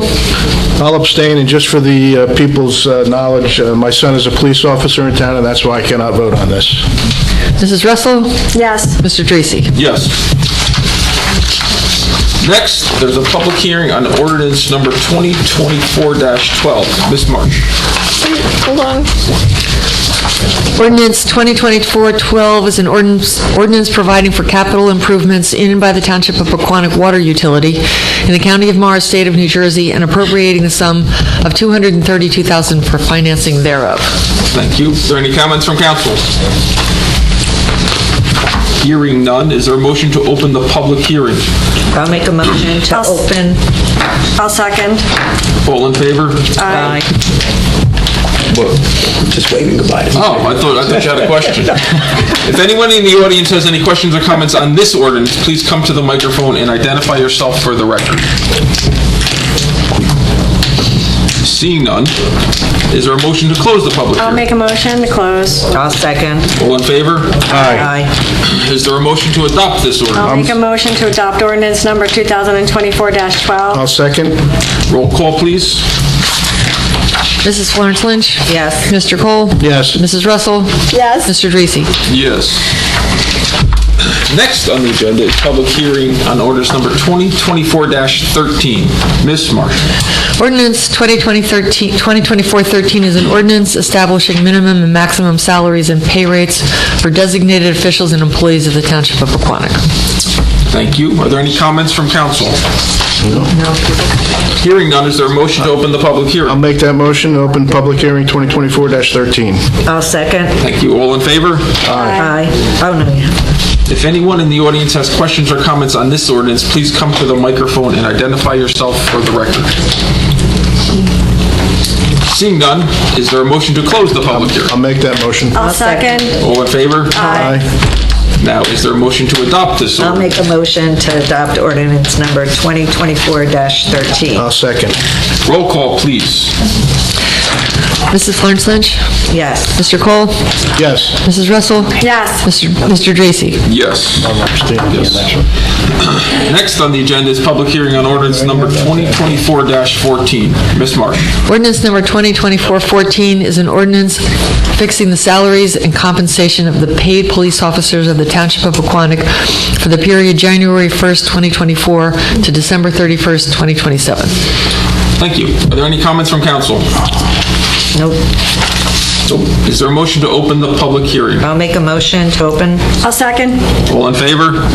Aye. If anyone in the audience has questions or comments on this ordinance, please come to the microphone and identify yourself for the record. No? No, okay. Is there a motion to close the public hearing? I'll make that motion. I'll second. All in favor? Aye. Now, is there a motion to adopt this ordinance? I'll make a motion to adopt ordinance number 2024-14. I'll second. Roll call, please. Mrs. Florence Lynch? Yes. Mr. Cole? I'll abstain for the same reason given prior. Thank you. Mrs. Russell? Yes. Mr. Dracy? Yes. There are no ordinance scheduled for introduction at this time, so we'll move on to item number 11. The next... Okay. Recess. We can move on. Oh, we can keep going? She's fine with that. No more recess. I always liked recess. That was fun. And we got a nice basketball court out there, too. The next agenda item is resolutions. Ms. Marsh. Beginning with Resolution R 2024-113, authorizing the acceptance of a hold harmless agreement from Marissa and Fred Bingler for Block 3301, Lot 22, which is 170 Boulevard. 2024-114, authorizing estimated tax bills in accordance with PL 1994, Chapter 72, for the third quarter of 2024. 2024-115, authorizing the discretionary award of a contract for maintenance of the Township of Pequannock potable water supply wells and other water system infrastructure to North Jersey Pump and Controls, LLC, in an amount that may exceed $17,500, but will be less than $40,000. 2024-116, awarding a contract for the New Street, Adams Street, Washington Street reconstruction project to Cefeli & Sons General Contracting for the total contract amount of $364,797.50 in accordance with the bid specifications. 117, authorizing the submission of an application for project funding through New Jersey iBank for the Wells 1 and 2 PFAS treatment project and identifying the township official authorized to execute the application. 2024-118, authorizing tax office refunds, overpayments, or cancellations. And 2024-119, approving payment of the itemized claims as set forth on the May 10th, 2024 bill list and 2018 FEMA elevation escrow list. Thank you, thank you. That was a mouthful. Are there any comments on the resolutions from council? No, I got my questions answered. You good? Yep. All right, is there a motion to adopt these resolutions? I'll make a motion to adopt resolutions 2024-113 through 2024-119. I'll second. Roll call, please. Mrs. Florence Lynch? Yes. Mr. Cole? Yes. Mrs. Russell? Yes. Mr. Dracy? Yes. Moving along, item number 12, there are no items listed for discussion. Item number 13, there are no reports or notices. Item number 14, the next item on our agenda is council reports and announcements. Councilwoman Florence Lynch. Okay, a couple of things. I just wanted to say great job to all our volunteer firefighters and first responders on the Ryan Lane fire. Thank God no one was hurt, and I know the community has been great. They all came together, for a collection for the family to help them get through this. I understand they lost everything. Let's see, what else? The council was able to attend another Eagle Scout ceremony about 2 weeks ago, and that was for Dominic Giassi, if I said that right? Am I saying that wrong? I think so. Dominic built a gazebo with a paver path at the Golden Panther Park, so that was nice we've been to like 3 in a couple of weeks, and they're doing a great job with the Eagle Scout projects. What else? A couple of other things. Economic Development Committee, they actually had to cancel their meeting from the 24th, but there was a ribbon cutting that was at a new business about 2 weeks ago, 129 Newark Pompton Turnpike, called Am Shamel Photography. So congratulations to that business. I know Economic Development, they will be meeting May 29th at 7 p.m. And I know they're working on a business owner survey, so hopefully we'll get that out soon. Let's see what else.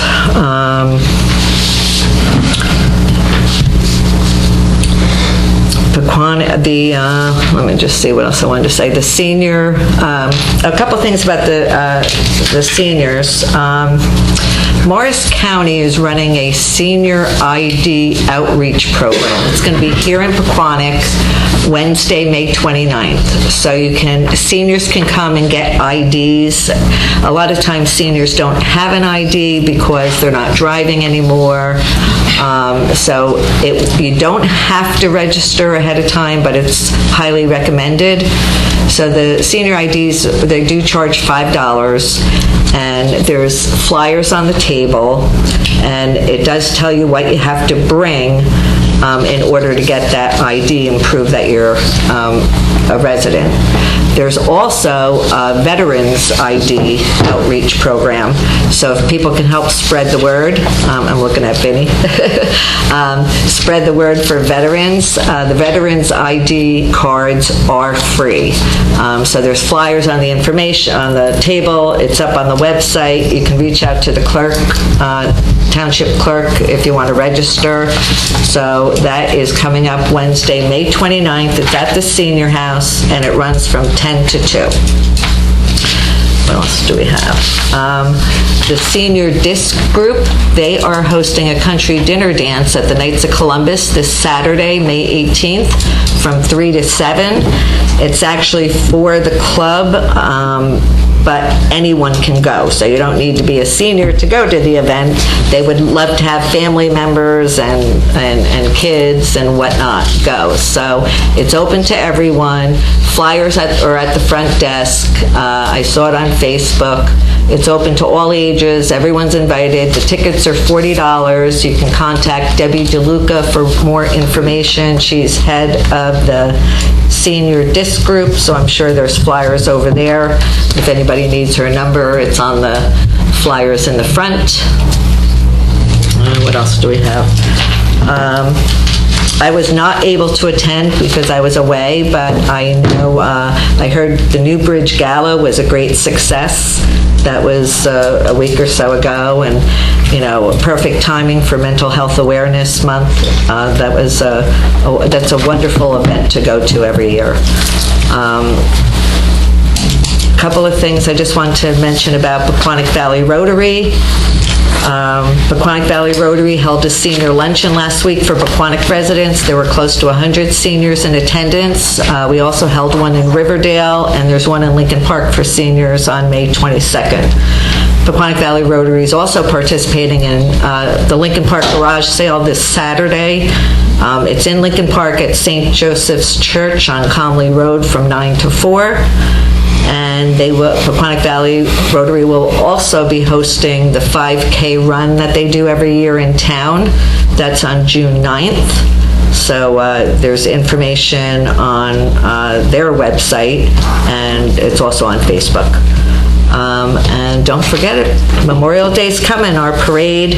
I love the parade every year. I think everyone's going to be out in force as always, so can't wait for that. Thanks. Thank you, Melissa. Councilman Cole. All right. As you heard tonight, I received several calls from members of the community asking about signs on utility poles and on township property. I did reach out to our First Energy representative to find out if posting signs on utility poles was allowed. The representative informed me that there is a state statute prohibiting the posting of signs on the highway utility poles, and it is also not permitted on utility poles on local streets. This information was given to township leadership. For those of you that actually get a paper bill, I believe there was something in the bill that stated the same thing. Signs on poles are not allowed. Also, I've received several community members that have asked why Councilwoman Florence Lynch, Councilwoman Russell, and I have not been present at the zoning meetings. Roughly a year and a half ago, Mr. Oostdijk, our township attorney, reminded us not to attend any zoning board meetings, as the zoning board is a completely independent board from the township council. He stressed that our attending any of these meetings could jeopardize the integrity of the process they are engaged in. The only exception would be if a council person lived within 200 feet of a specific project being discussed. Mr. Oostdijk, is that correct? It is, Councilman. Thank you. The township manager also reaffirmed to all of us this situation as well. The last thing I have to say about my statement here is there has been people that have been posting our campaign signs on social website. Please do not post a picture of our campaign sign on social media without the permission of myself or Mr. Saracusa. I know it's tough to say that, I can regulate that, but I do not want any comments with a picture of our sign affiliated with any negative comments. So please do not do that. As far as the other things, I went to Hillview School to celebrate their 60th birthday party.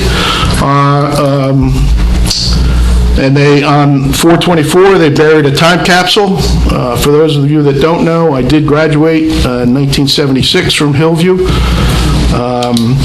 I went to the 200 Club dinner on 4/25, where we honored, the 200 Club honored 3 of our Pequannock patrolmen, Sergeant Derricks, Patrolman Nats, and Patrolman Parigi, for their rescue at Cedar Crest Village.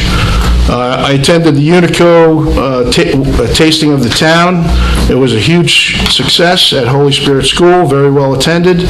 Thank you to all of the vendors that came out and provided food for all of us. On 5/3, I attended Company 1 Fire Department meeting, not much going on there. On 5/4, as previously commented, we attended a ribbon cutting at Chamel Photography at 129 North Bumpton Turnpike. On 5/6, I attended the planning board meeting. On 5/9, Company 2 met. For those of you that don't know, the president of Company 2, his mother-in-law, Ed Snook's mother-in-law, has passed away. I did not know that until after the viewing. I did ask for me to be put on a email address for Company 2, so I didn't even hear that either. So I could notify all of you on council, but I did not know about it. Today, I had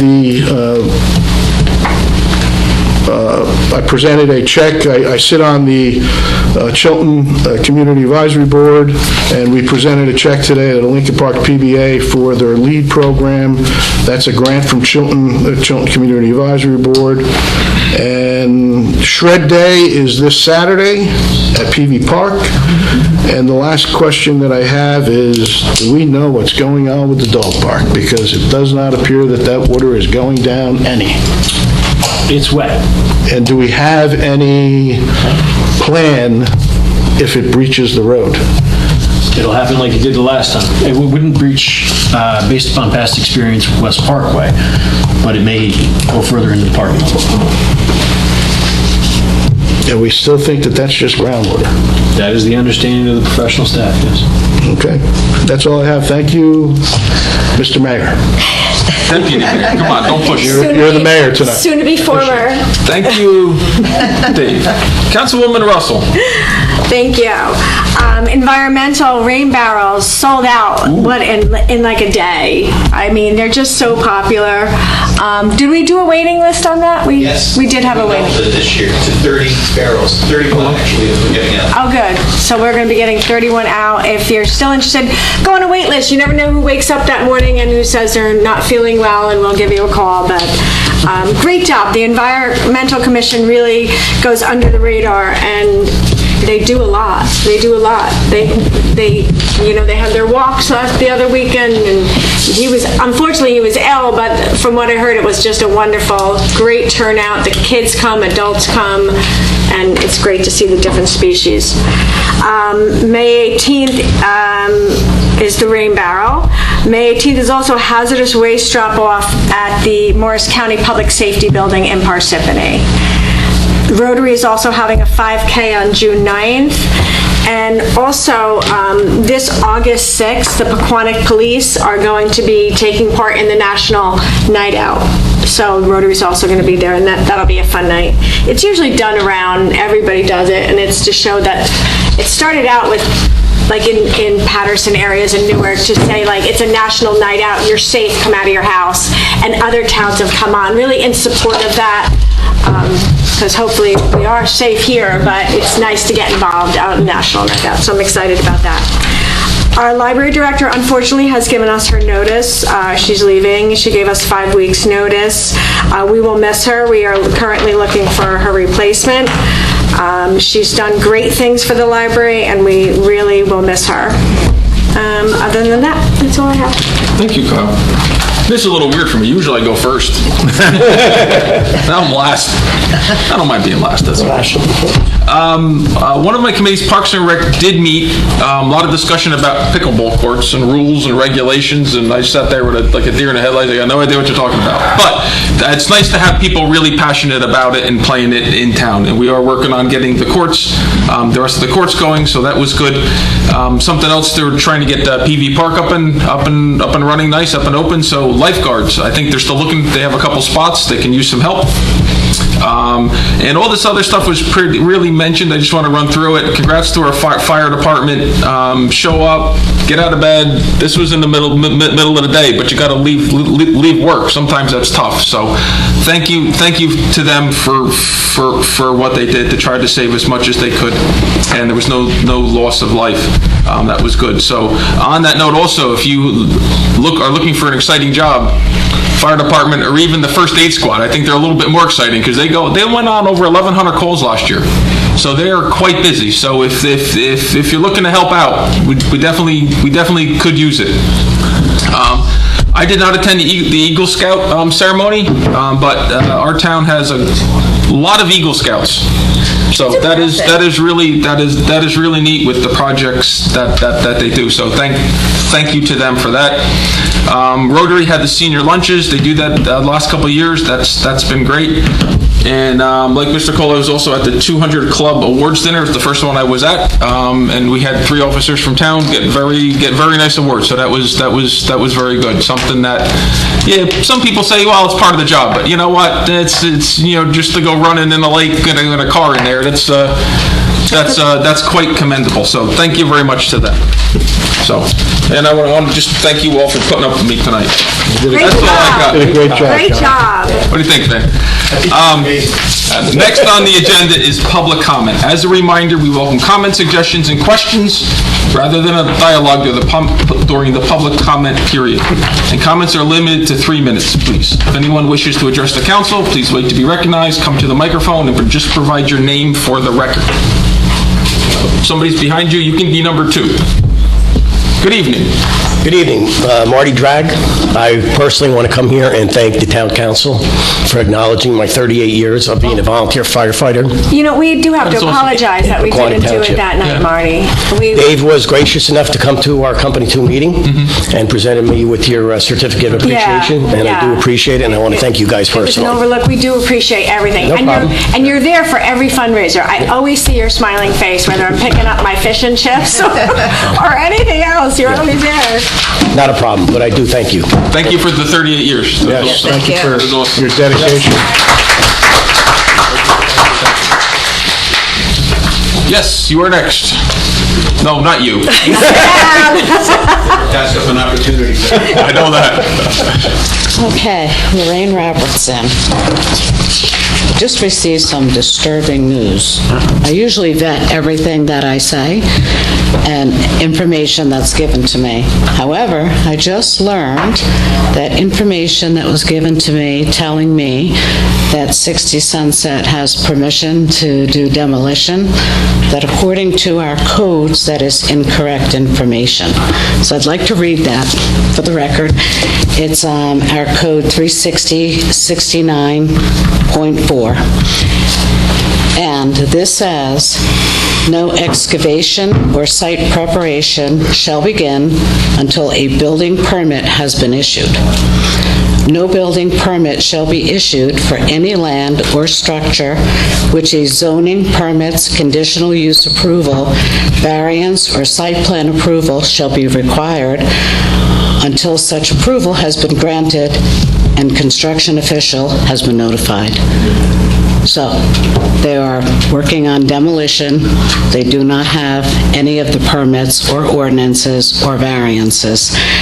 And this also now leads us to come to a state code, the NJSA Section 40A:9-22.5C. So at what point do we allow zoning or planning officials to continually bend ordinances and codes that we as residents have to question and other people do research? We put a lot of time and effort in trying to protect our community, and we entrust people that are working for us or for the town. So that is something that we would like you to look into and somehow get back to us on if we're right, we're wrong, misreading a code. Like, people are very concerned. Thank you. Thank you. I mean, I've known Mr. Grant for many years, and he's not one to bend anything for really anybody. Absolutely so not. I don't know, but we will check it out. You have any other? No, I mean, I'm going to have to follow up with Mr. Grant, so you're welcome to follow Mr. Grant, because This doesn't fall under his jurisdiction. The people who told us this came from the planning office. well, Mr. Grant oversees the planning office. Okay. So that falls under his jurisdiction. Okay, thank you very much. Thank you. Yes? And I just... It's all right. We all have. Sandy LaCourte. Yes. I'm back. First of all, I want to thank the council members who have been staying away from the 60 Sunset hearings, meetings, because we are working very hard to follow the rules and do what we're supposed to do on our side, and so we appreciate that. Based on what Mr. Cole is saying, I do believe, Mr. Dreese, you get a buy on this because you live in that area? I don't get a buy, but yeah. I You're allowed to be there. I haven't talked yet, so that's a good thing. Yeah, anyhow. It is. Okay. That's fine. I just wanted to acknowledge, in case anybody was watching that would think, that you were doing something wrong, where you have a little bit different situation due to the proximity of your home to Anybody this. that knows John knows he lives within 200 feet. I try to hide it. And so, in watching the proceedings and listening, as you were going through the ordinances and talking about the word manufacturing, and then you went back to definition, like, okay, so we defined it, and then who's supposed to enforce that? Well, the zoning officer. So, with my question before, or my comment from before, it's really the same thing. I don't really care. It just happens to be the situation. I just want the rules to be followed. Our community deserves that. And when specific rules, our codes, are being defied or bent, that's not fair to our community. It's not anything against anyone else, but You don't have the right, and they don't have the right. I looked in other codes and things. There is no right to bend the rules for a fire official or for a planner. You can't change the definition of parking. You can't change the code with the requirements for a school. If you don't understand the interpretation, I even checked with Dr. Portis. I alerted them of my concerns, and I said, am I interpreting this wrong? Because the 50-foot, a road of 50 feet wide came after location, and he's like, nope, not from my, he's got a doctorate in English, so I don't think I am misinterpreting code 36046G, and you can check. So I'm just asking you to enforce the code like you would for anyone else. I know this is a sticky situation, but it's just not fair that codes can be bent and people are looking the other way or so afraid to deal with this when it really is just follow the freaking rules. That's what we're asking. We're not asking anything else that's not fair. I think it's for your community. We deserve that. We deserve that our codes and ordinances are followed, especially in an important situation like this. Especially. I'm sorry, I'm very emotional. I don't like, it's not fair, it's not right. I wondered, I don't know. Okay. So as Mr. Seuss said, let's all play by the rules. And again, thank you. I don't know if I would be getting, it's about the rules. Do I have to write a letter to someone, to you guys? Are you going to get back to me? Do I come back next meeting? I would like to know that this has been addressed, and I would like to know what the outcome is. What's the rules? I want to play by the rules. Okay. All right, well, we're going to get through public comment, and then we'll address it. That's the way we're supposed to do, and okay. I made a mistake by asking a question beforehand, so. Okay, I'm sorry. Okay, thank you very much. I thank you all. Thank you all. Thank you. It's okay, he can go on. Oh, I'm so sorry. No, go. Just back on that whole situation, I know you don't have answers tonight. What's your name again? George Seuss, Greenview Drive, Pequannock. I know where you live, John. So it's kind of a catch-22 with the work that began at 60 Sunset, because there are state and local requirements that require a demolition permit to do, whether it's a soft demo, which is what remediation is, or a hard demo, which is taking down the complete structure and leaving it clean. So if a permit were required and was granted, it should have had satisfied utility letters to show that everything was cut, to show that rodent abatement was done, and it would be hard to imagine that with this being such a high-profile property. I mean, we're not Manhattan, we're Pequannock, we're like, Mayberry, right, John? So I'm at a loss to understand how this could not have been detected if a demolition permit were properly requested, submitted for and granted. So it's not good either way. Either they did it without a demolition permit or they did it with a permit. But either way, how did it fly under the radar? Thank you. So I would appreciate an answer for that at the appropriate time, maybe at the next council meeting. Thank you. Yes, good evening again. Patty Horsting again. I'm not near 60 Sunset. I'm on William Street. It kind of goes back to earlier, and I think Mr. Ustak had answered it, and state statutes and ordinances. And now actually hearing Sandy and Lorraine speak, and it sounds like the town has a problem with possibly abiding by state laws and local laws. And sometimes we want to abide by state laws, and sometimes we don't want to abide by state laws. Sometimes we enforce state laws, and sometimes we don't.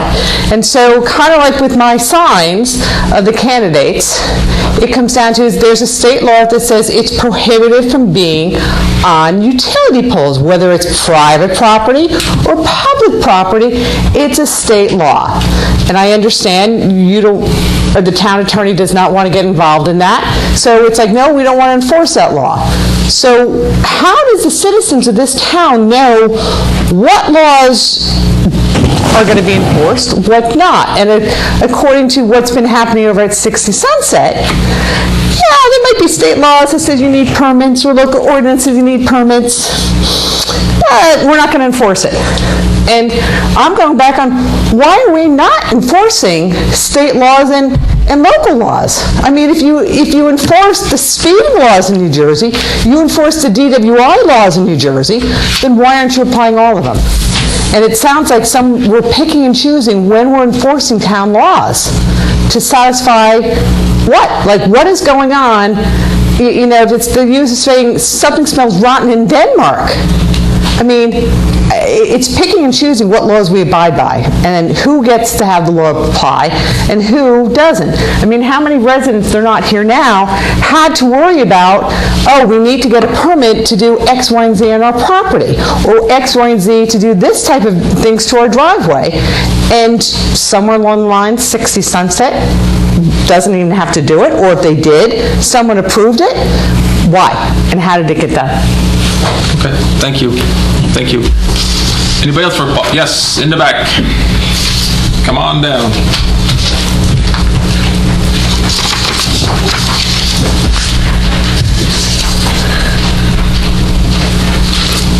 Good evening, Council. Sharon Taylor. How are you? Nobody's happy tonight, huh? A lot going on?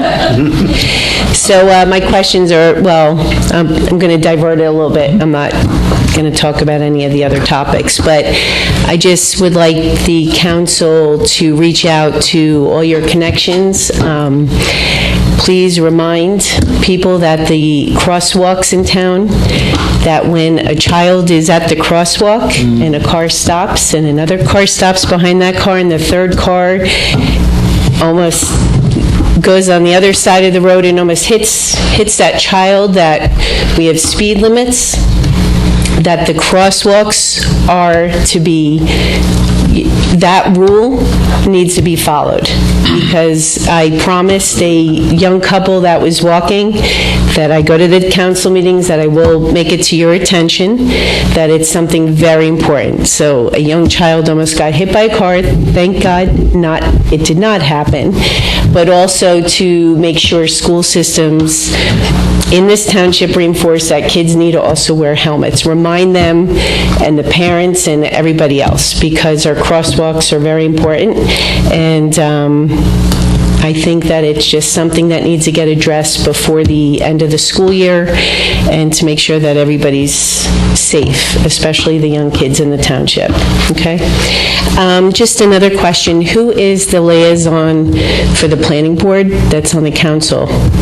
So do we have a councilman? I sit on the planning board along with Councilwoman Russell. Okay. Planning board. Planning board, okay. No, because I was just curious, for the public hearings, I just noticed it was a little bit out of sync tonight. It seemed like everybody wasn't really in tune with the first ordinance that was being discussed, which was a heavy discussion. So I just wanted to understand. I know the previous meetings, I didn't hear any kind of comments about it. So usually the township council's in sync and understands all these ordinances that are in full and kind of has their game plan, and they work together as a team before any other changes take place. So I just kind of was curious on who's the liaison. And last question, Mr. Uzdike, I know we have one council member that wasn't present, but just by law or by council format, if they're not here, their vote is not counted at all, right? Correct. Okay, that's it. Have a good evening, everyone. Thank you very much. Thank you. What does that mean? Any other public comment? Kind of do or do? One or the other? We're talking about the water levels over there in Foothills Park Lake. It is a pond.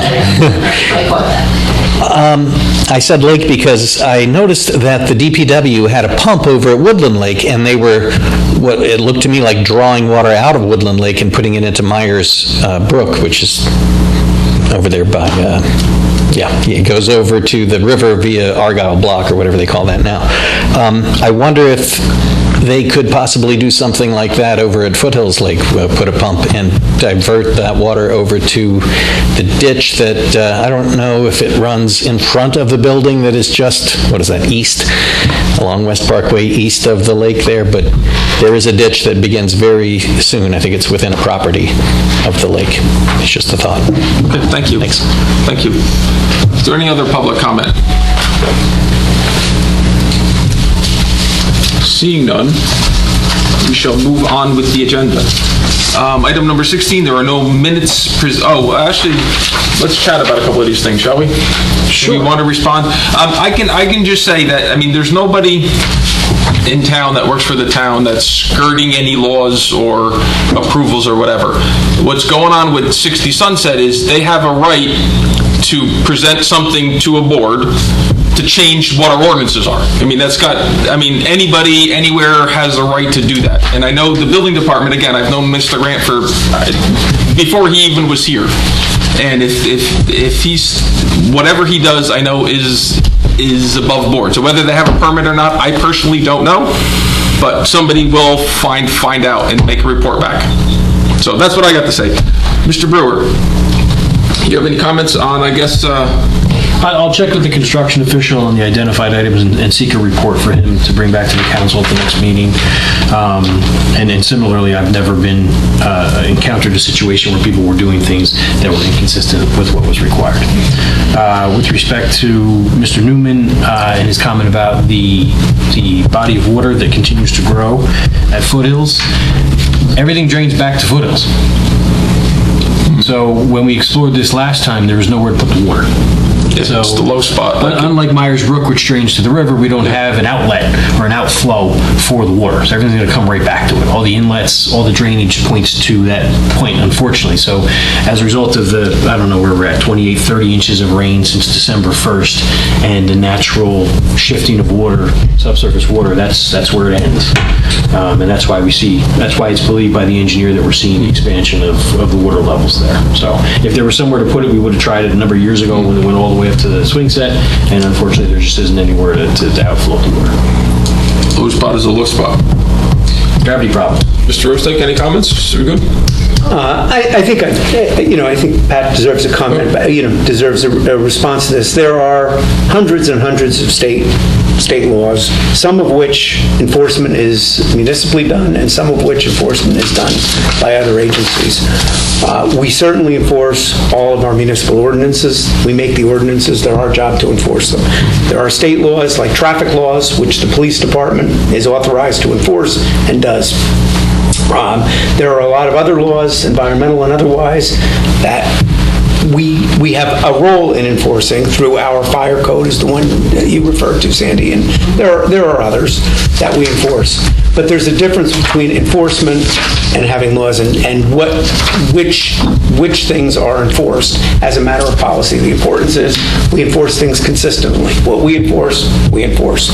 And we enforce our own property interests when it comes to people utilizing things on the property, and we arguably have a right to enforce the state rules about permitting for signs on highways. There's a provision in that law that says municipalities may, but it is primarily the state's role to enforce their rules about that. And we've opted not to do that consistently, I think, with everyone. And that's, I think, the difference between enforcement and So would that mean the state has to be notified? We can't. I'll answer you later. Yeah, you can call him. The problem that I have is we know that we have an elected official breaking the law, and we're not doing anything about it.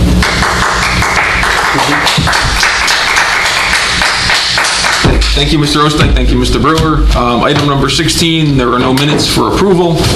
Number 17, there is no items for closed session. Number 18, there be no further business. Is there a motion to adjourn?